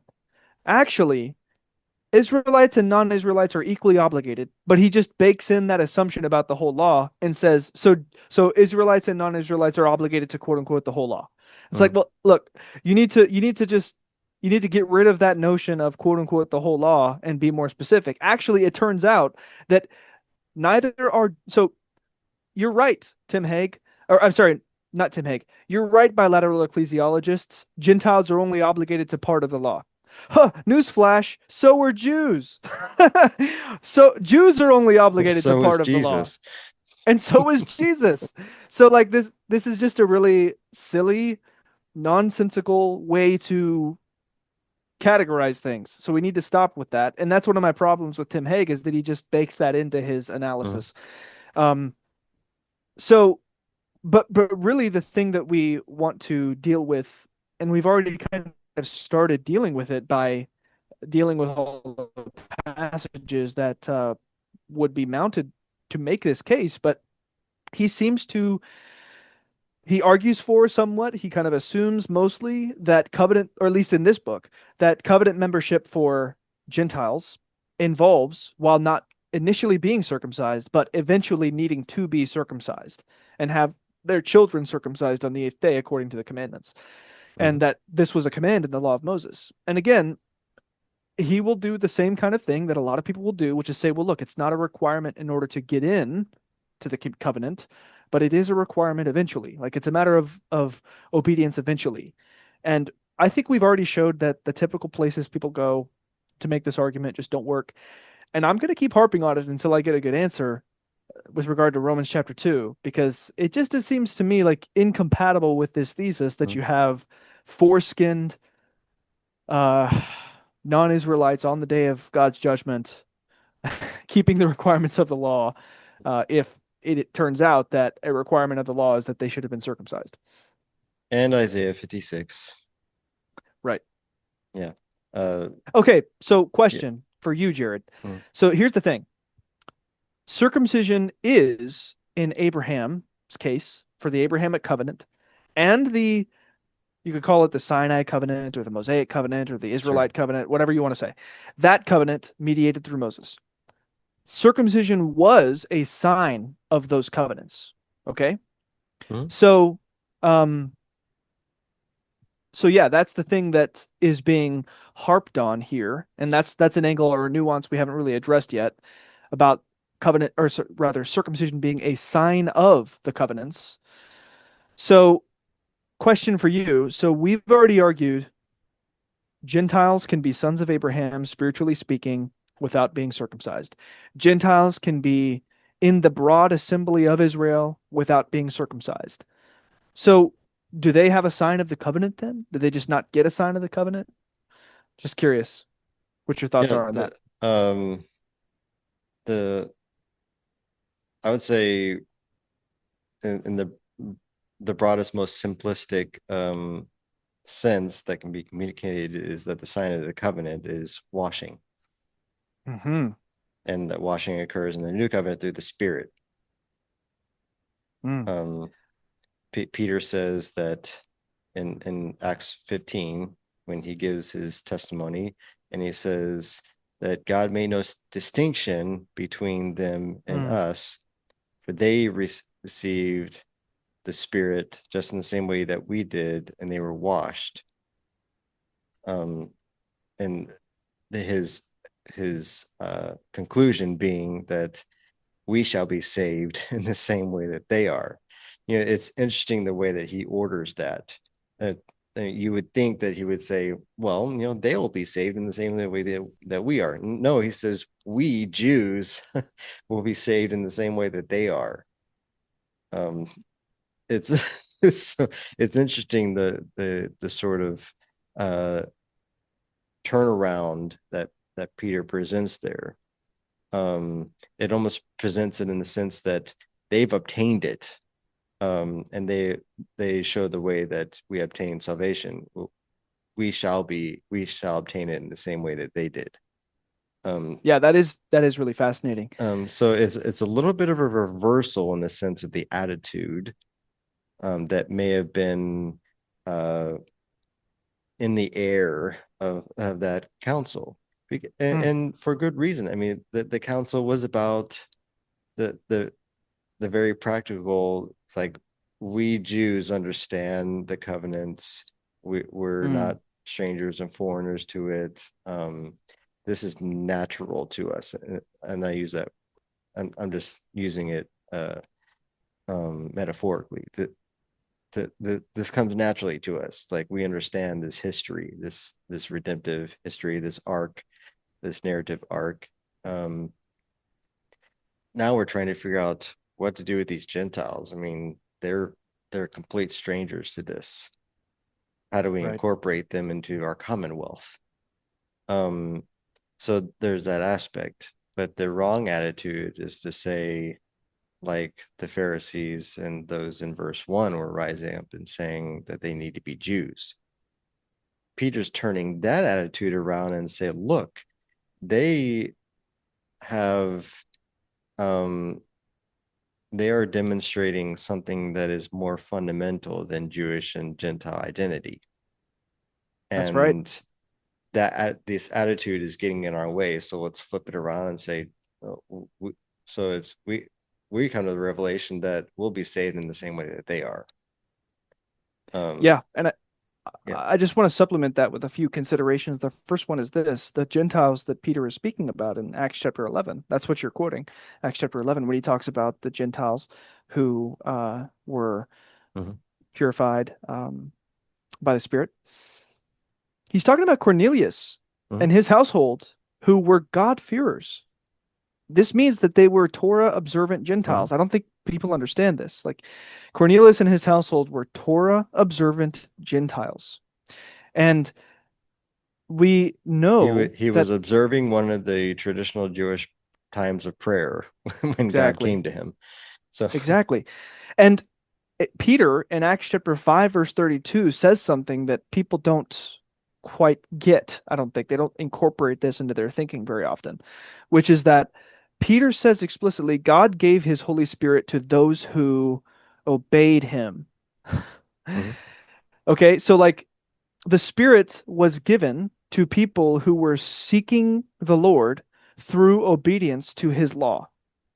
mhm, Not just to like any random people who asked for it. I'm not trying to like shatter um some preconceptions here. It was specifically given to people who were seeking the Lord through obedience to his Torah. mhm, That's who is at issue in Acts chapter 10. It's Cornelius, who was a God-fearing, that means Torah observant Gentile. And um so this also relates to an issue I want to bring up here real quick, which is there is there was rather in the and we can see this in the Mishnah and the Talmud, there was a debate amongst the rabbis about what sufficed for conversion. mhm, And there was a debate that circumcision of the flesh was requisite. This is represented by Rabbi Eliezer. Um, but and this is just I think a historical coincidence of the highest degree. Rabbi Yehoshua, mhm, his opinion was that immersion was sufficient and circumcision was not requisite in order mhm, for conversion to happen. Now, Rabbi Yehoshua, I don't think that this is the Yeshua slash Yehoshua whom we consider to be Messiah. I've heard some mhm, people say it might be, but I don't think it is. I think it's just a later rabbi named Yehoshua. But his name is Yehoshua, and mhm, that is actually the same name that, from which the Messiah's name came, Yeshua, or mhm, slash Yehoshua. That is Joshua in English, by the way. And his opinion was that baptism was sufficient for conversion. Well, wouldn't you know? Wouldn't you know? The apostles, what did they do? They said, y'all don't need to be circumcised, but they baptized them. mhm, Universally, they baptized them. And they viewed that as sufficient. In fact, in the story about Cornelius, He receives the Spirit. What is Peter's immediate response? Well, I guess he should be baptized then. Mhm. He should undergo a mikvah because he's received the Holy Spirit. And in Acts chapter 2 and following, baptism is a key feature of the apostolic practice of people who are coming into Messiah, people who are you know pledging themselves to the Messiah. There was another point I wanted to make about this. And It's escaped. just uh, I just really want to make the point that, and no, baptism is not the New Testament counterpart to Old Testament circumcision. That's Right. ridiculous. Yeah, it doesn't replace physical circumcision of Israelites, the descendants of Abraham, Isaac, and Jacob. It doesn't replace that.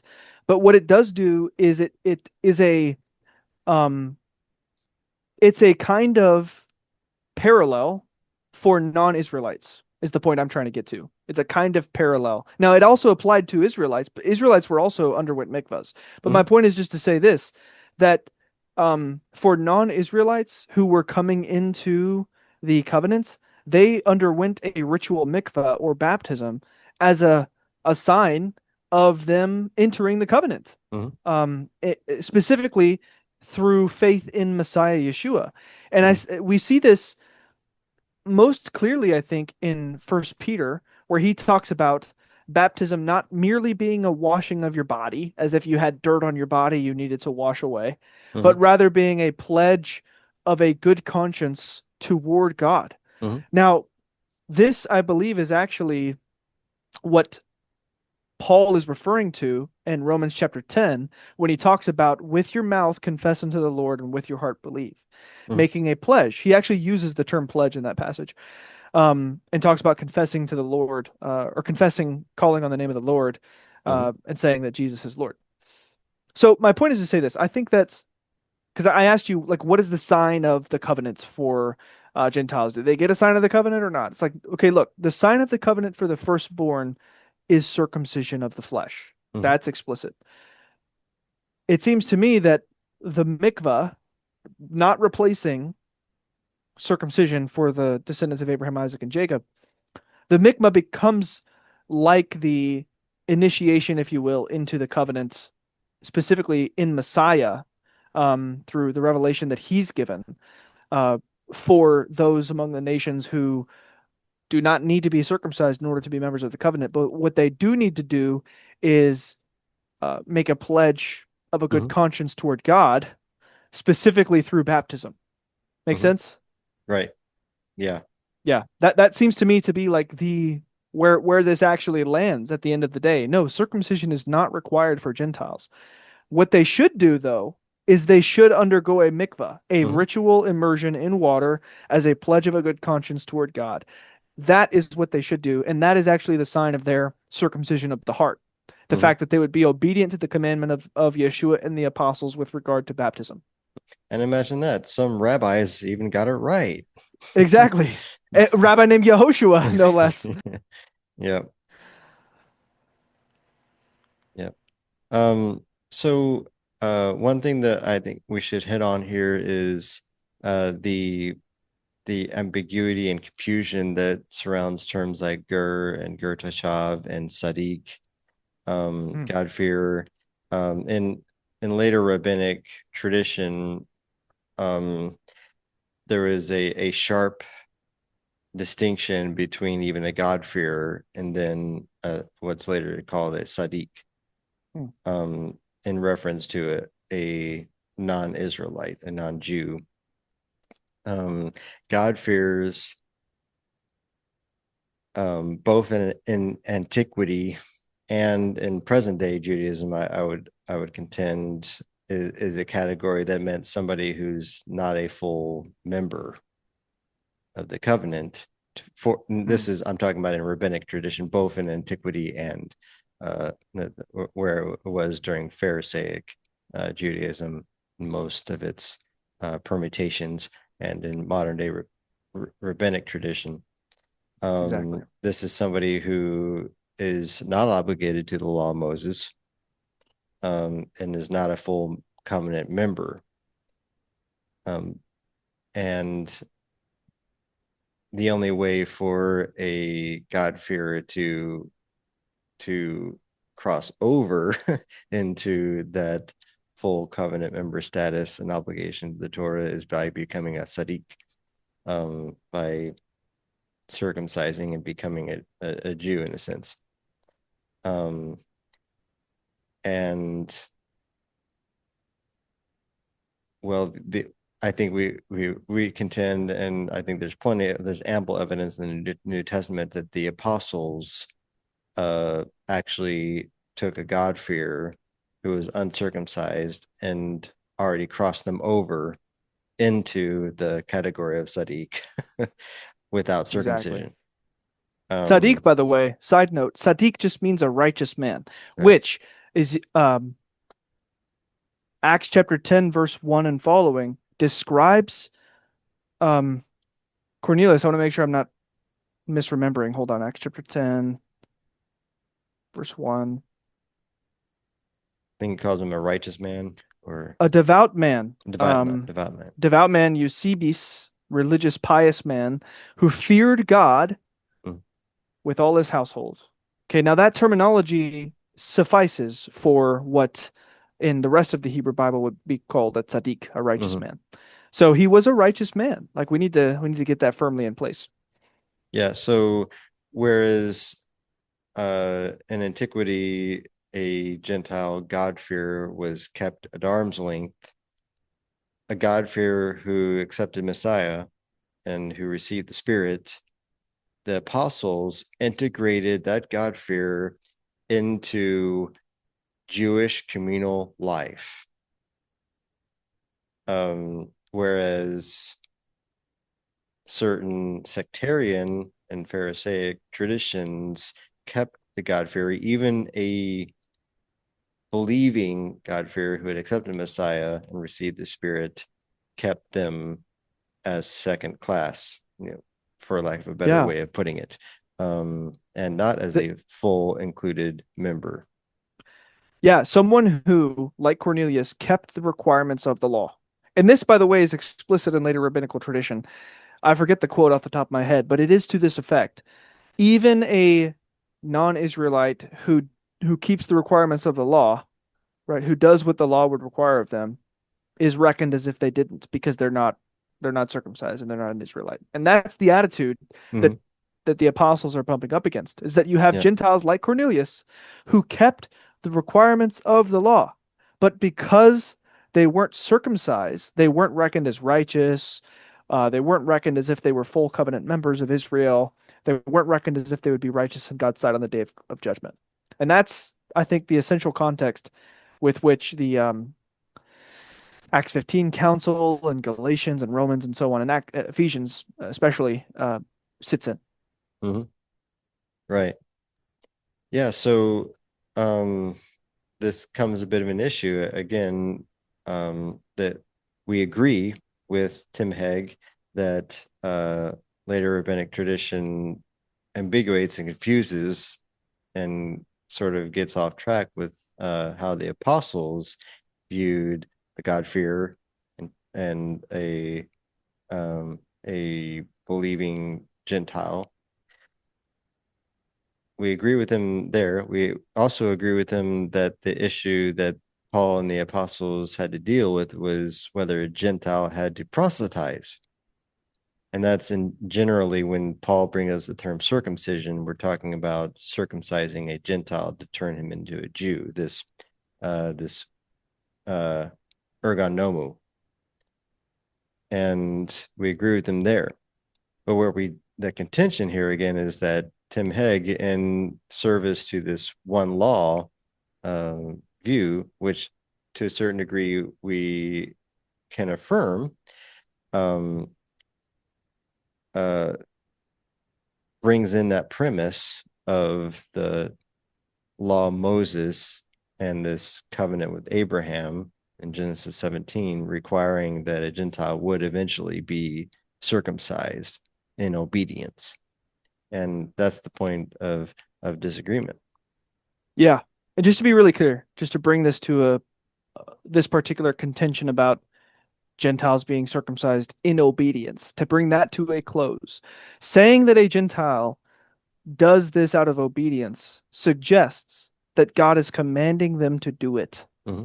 And we have been arguing, I think, forcefully and sufficiently that God does not command a Gentile to be circumcised anywhere in the Torah. It's not a requirement of the Torah for Gentiles to be circumcised in order to be members of the covenant. There are specific instances where non-Israelites or people who are not Abraham's physical offspring would be circumcised, and that's it. There's no particular command that says that Gentiles Mm-hmm. need to be circumcised in order to be members of the covenant. And then I just want to kind of clarify this whole one law issue. So we agree with Tim Hegg that there is one Torah for both Jews and Gentiles because the Torah has prescriptions for both Jews and Gentiles. There are specific cases where this phrase, there shall be one law, is used, where in context it's referring to a particular statute or a particular ordinance, and it's saying there shall be one way of doing things, essentially, Mm-hmm. for both Jews and Gentiles. There's not a different way of doing things for Jews and a different way of doing things for Gentiles. No, there's one way of doing things. There's one statute, there's one ordinance, there's one law, one commandment that is applicable to both Jews and Gentiles. And in general, there's one Torah that applies to both Jews and Gentiles. But again, the key issue is that there is not some universally, without any category distinction whatsoever, Torah to which anyone and everyone is equally obligated. That's the Mm-hmm. key difference right there. It's not as though this one Torah to which we are all obligated obligates everyone equally in exactly the same way. Mm-hmm. Like that's the key problem that I see with his articulation of things. And I'm wondering if this is a good spot to bring in Galatians 5:3, which is one of those passages where this phrase, all the law, panta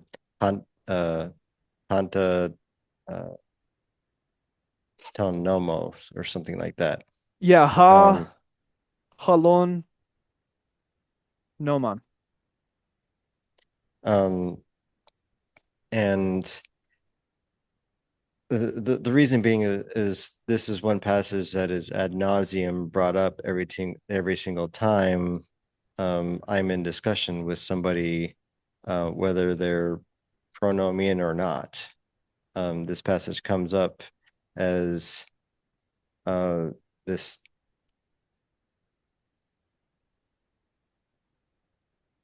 an argument, or to argue that circumcision is the entrance into being obligated to obey all the law, whether you're pronomian and saying and you take this to law approach, and this passage is the argumentation for that is, well, obviously you're not circumcised, so there's not you're not obligated to the law of Moses in toto, or from those who believe otherwise, that usually non-pronomian people is if you, well, in other words, being obedient to the all the law of Moses is a bad thing. It's a burden. It's a slavery. If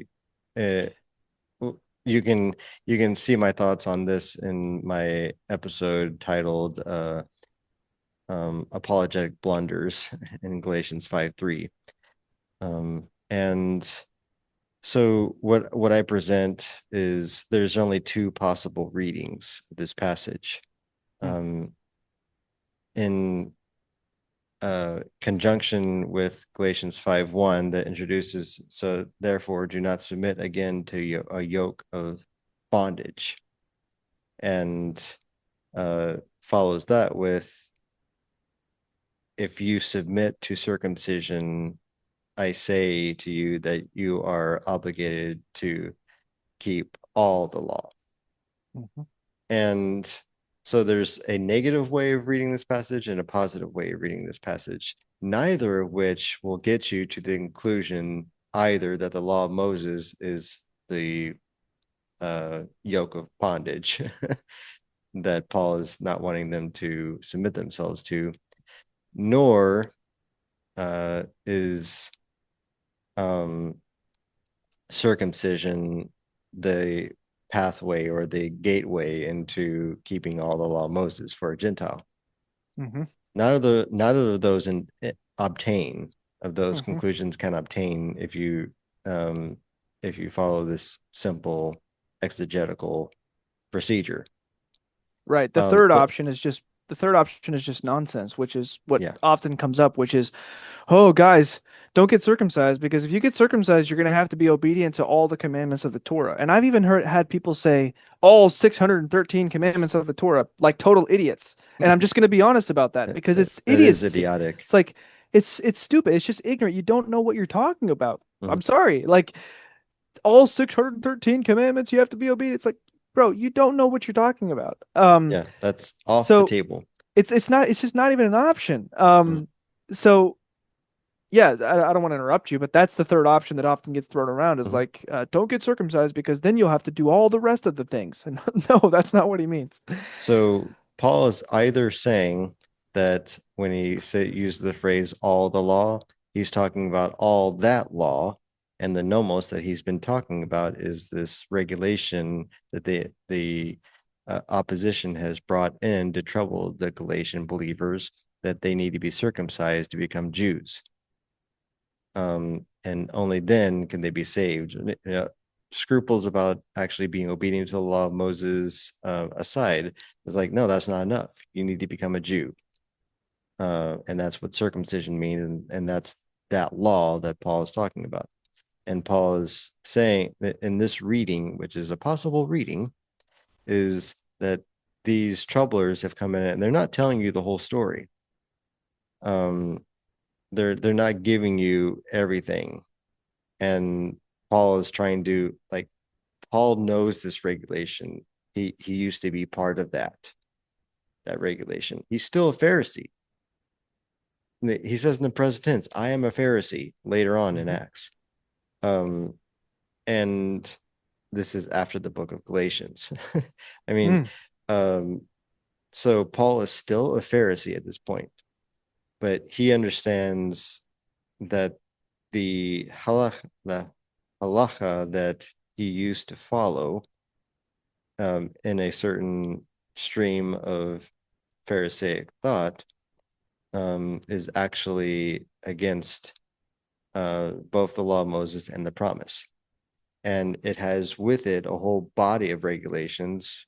If we exactly. understand the connection between this works of law and the Mixatma Seha Torah documents in the Qumran caves that were discovered, that has this phrase that's somewhat that I would argue is related to ergon nomu, is a whole body of regulations, Mm, and they are very stringent and they are very strict, going beyond the words, that going beyond the instructions of the law of Moses to be even stricter and purer.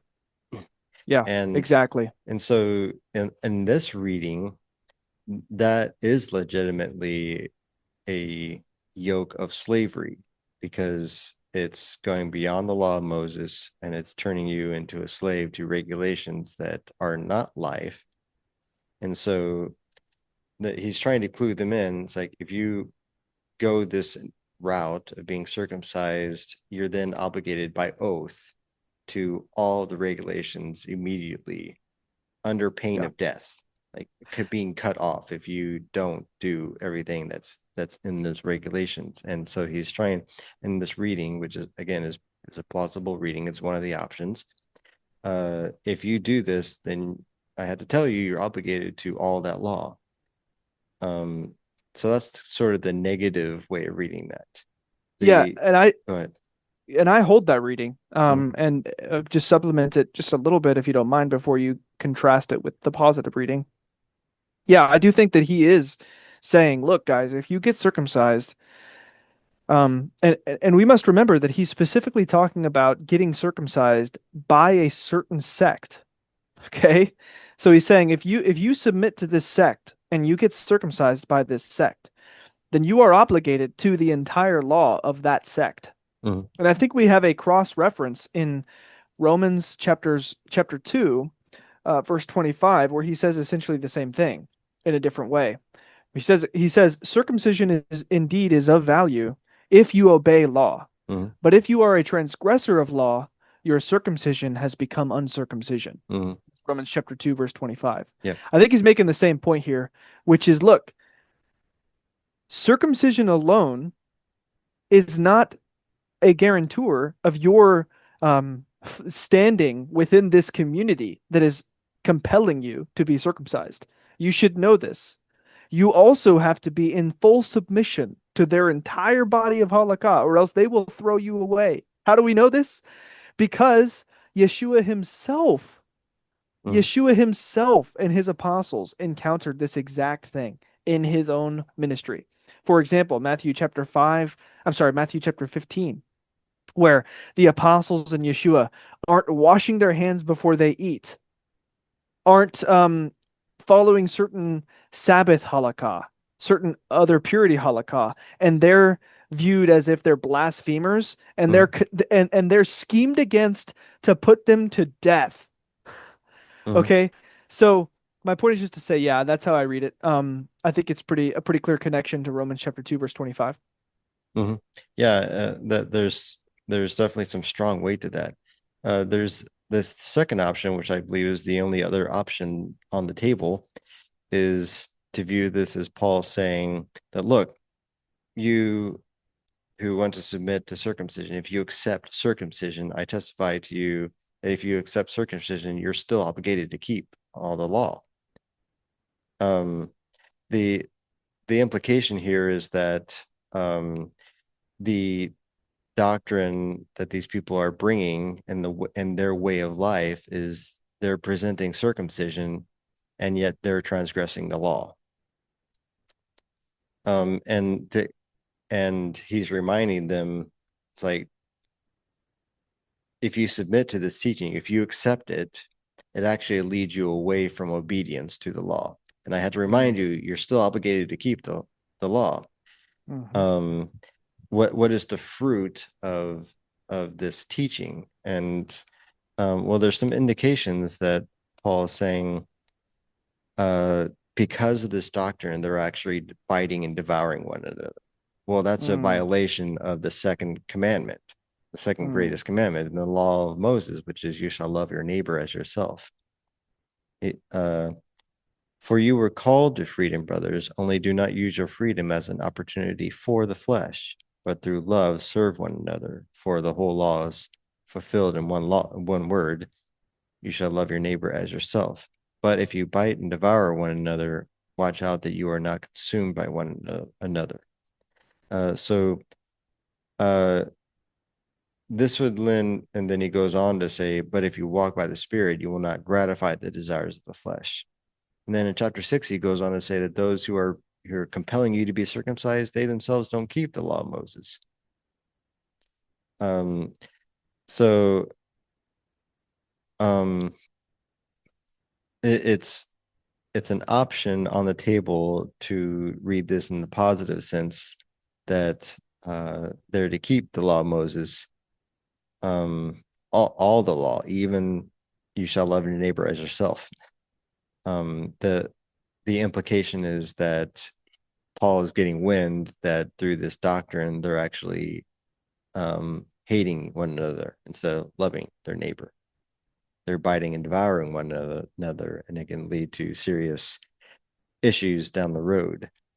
Um, so there's so that's some of the internal um, data points within this passage itself that kind of lends to that sort of reading. Um, yeah. any thoughts on that before I sum up?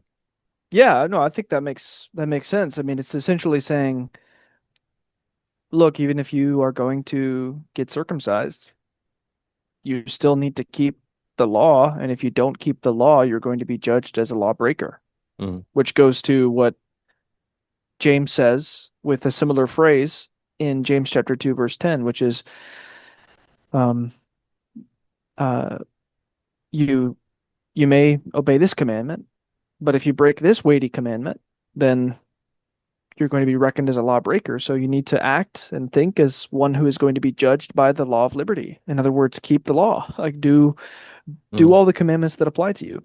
Do what you know to do, essentially, as he says earlier. Mhm. I am sort of in between those two options. I am sort of sympathetic to um, the argument of people like Matthew Thiessen uh, and uh, what's her name? Um, Fredrickson? yeah, Paula Fredrickson. Thank you. Hmm. They both sort of take this view that uh, the the proselyte circumcision that many of these Gentiles were being compelled to go through, Paul didn't view as a legitimate. He totally invalidates it. Um, it's not even a legitimate circumcision in his eyes, and so that would sort of lend. So I mean, I think I tend towards that, especially when you read Galatians, or I'm sorry, Romans 2. Hmm. Um, if the person that he's speaking to, the interlocutor, is a Gentile who has this decided to go through that process and considers himself a Jew. Um,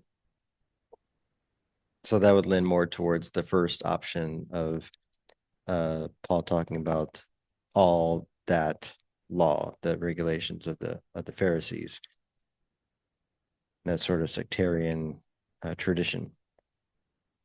So, but again, my point with that is those are the two options, exegetically speaking. The third option of the law of Moses and just trying to do that being a yoke of slavery, and that circumcision is is the necessary part of that is not on the table.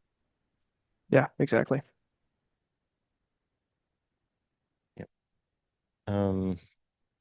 So we're coming up on the probably about the got we're in about 2 minutes or 2 hours and 15 minutes, I think, Yeah. into this. What do you want to do? I mean, do you want to um let me stop my Uh, sharing here. maybe we could just touch on briefly something that Tim Hegg addresses in his book on pages 124 and following.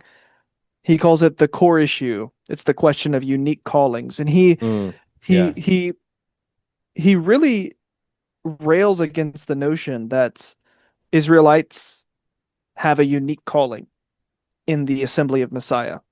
Essentially, his view is that leveraging the there is no distinction language in Paul, there is no such thing as a unique calling for Israelites within the body of Messiah.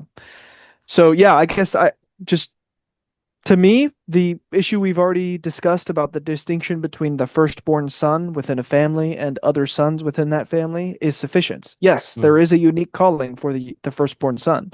There are unique blessings, there are unique responsibilities for the firstborn son.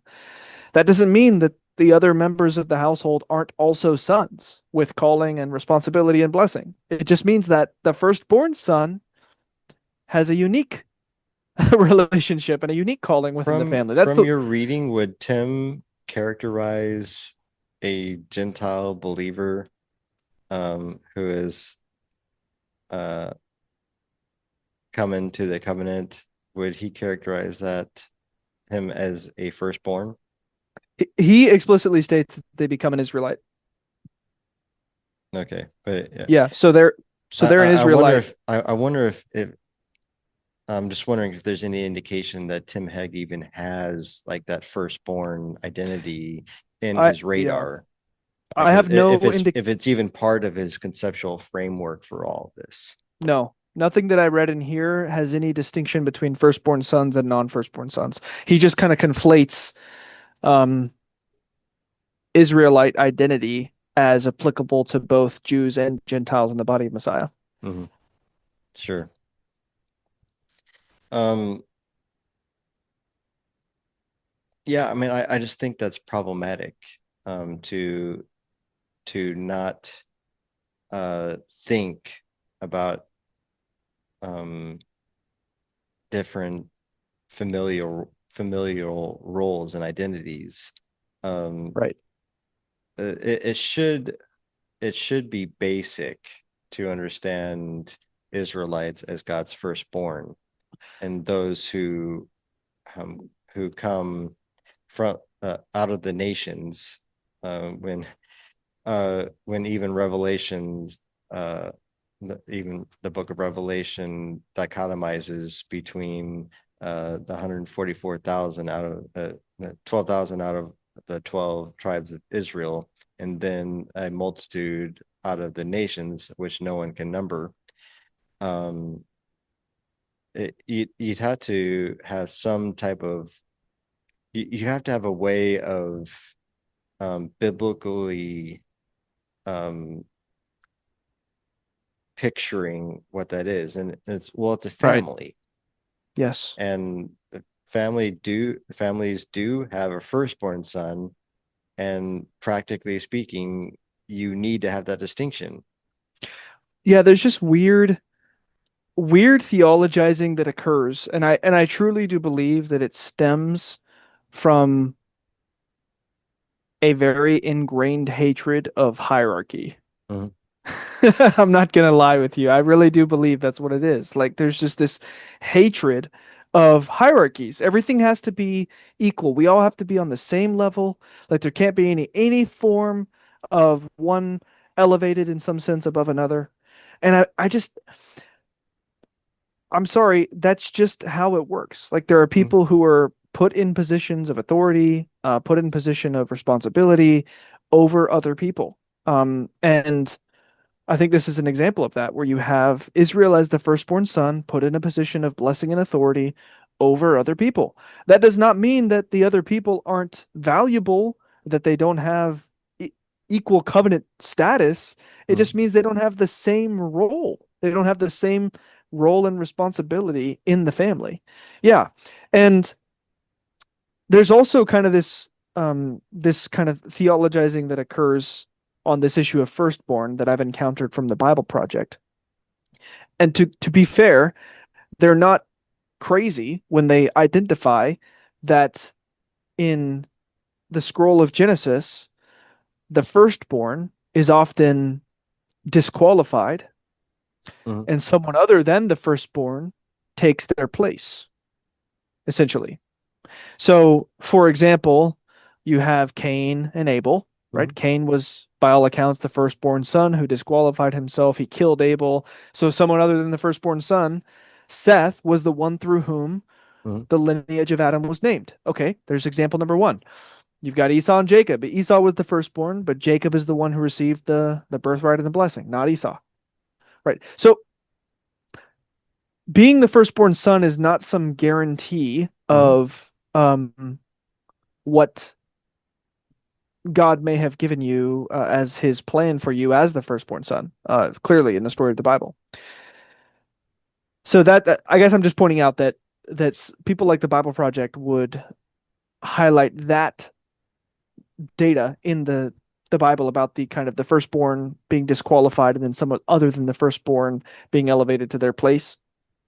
What I I'm would not sure say, exact I'm not sure what how exactly they would relate that to the Israel Gentile. Mhm. I haven't heard them relate that directly there, but I'm just pointing out that people play that kind of either egalitarian or even not egalitarian, but like subversion narrative, where it's like Mhm. somebody other than the firstborn becomes place of priority.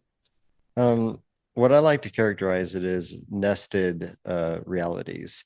Um, uh, Within Israel, within just the nation of Israel, the people of Israel, the Levites are given the firstborn status within Right, Israel, right, because God set them apart to um, manifest or to identify as um, the firstborn um, of Israel. So Israel is God's firstborn, and then God gives Israel a picture within themselves uh, of that relationship. And now the Levites become Israel's firstborn. Um, Mm-hmm. and so Levites have an elevated role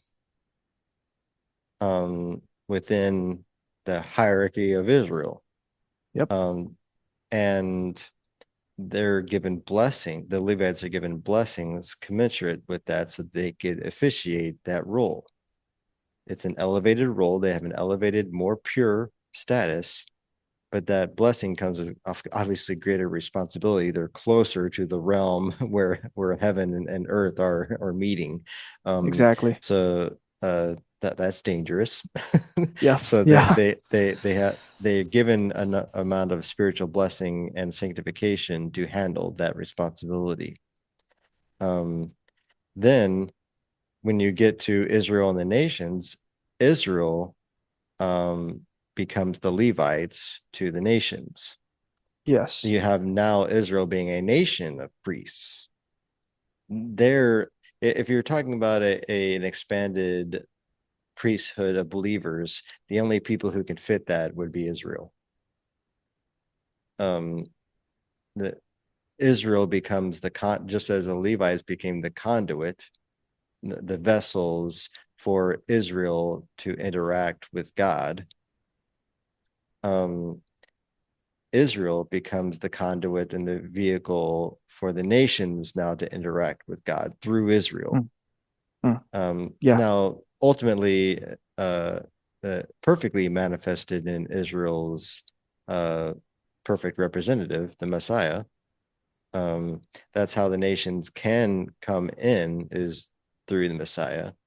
But Israel is a priesthood.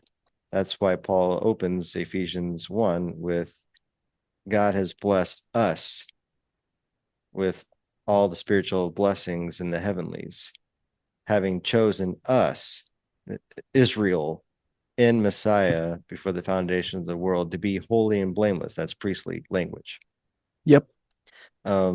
So uh, um, there's a nesting of of realities, and it's all hierarchical. It's Mm. there's um, and it's that's how the blessings work. Exactly. Um, they're they're they're administered through, well, administrations. Yeah, but Um, doesn't that make non-Israelites in the body of Messiah second-class citizens, Jared? Not in terms of covenant membership, not in terms of being in the family. I mean, uh, uh, But how can that you how can you be equal if you're not equal in every respect, Jared? Every single one. right, yeah. Families just don't work outside of some type of um, role responsibility uh, matrix. I mean, Exactly. you don't you never picture a family as this kind of amorphous, just amalgam of um yeah, I don't know how else to put it. It's just Hierarchy, that's the word. yeah. That really is the problem. It's just we are, I think, in an ideological war, more Mm, or less, between views of reality that represent or that recognize, I should say, and reflect the hierarchical nature of reality, mm, the way God has set it up to be, versus views of reality that are quote unquote egalitarian, that want everything to be equal, want everyone to be equal, don't want any kinds of authoritative or representative distinctions. mm, And I think we're just kind of witnessing that when it comes to this issue of Jew-Gentile relations, Israelite non-Israelite relations within the body of Messiah. People just have this really ingrained sense that unless Israelites and non-Israelites have all of the same responsibilities, privileges within the body of Messiah, then there's some kind of massive problem. And it's like, no, um, they can, and really this is the central point of contention. Unless there is full equality, there cannot be um, full covenant membership between Israelites and non-Israelites. And this just conflates calling, Mhm. responsibility, role with covenant membership. Mhm. And those things are not the same. Like, this is the key Right. point. Being a member of the covenant, like, not all members of the covenant are equivalent in their calling, roles, responsibilities. Mhm. That's the key point. Yeah. The main thrust and argument that Paul is making every time he brings up this, there is neither Jew nor Greek, male or female, slave or free. Um, the argument, the type of argument that he's making in those instances are arguments related to who is a covenant member, like Exactly. who is an heir. Um, Yes. we're Heir, we're that's the word, covenant member. Right. yeah. Um, not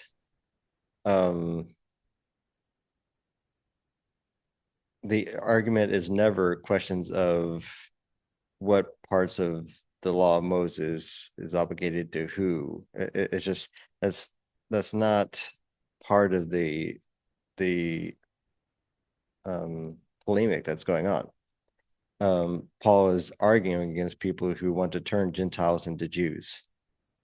It's that is the playing field into which Paul inserts there's neither Jew nor Greek. It's just God is the God of the uncircumcised as well as the circumcised.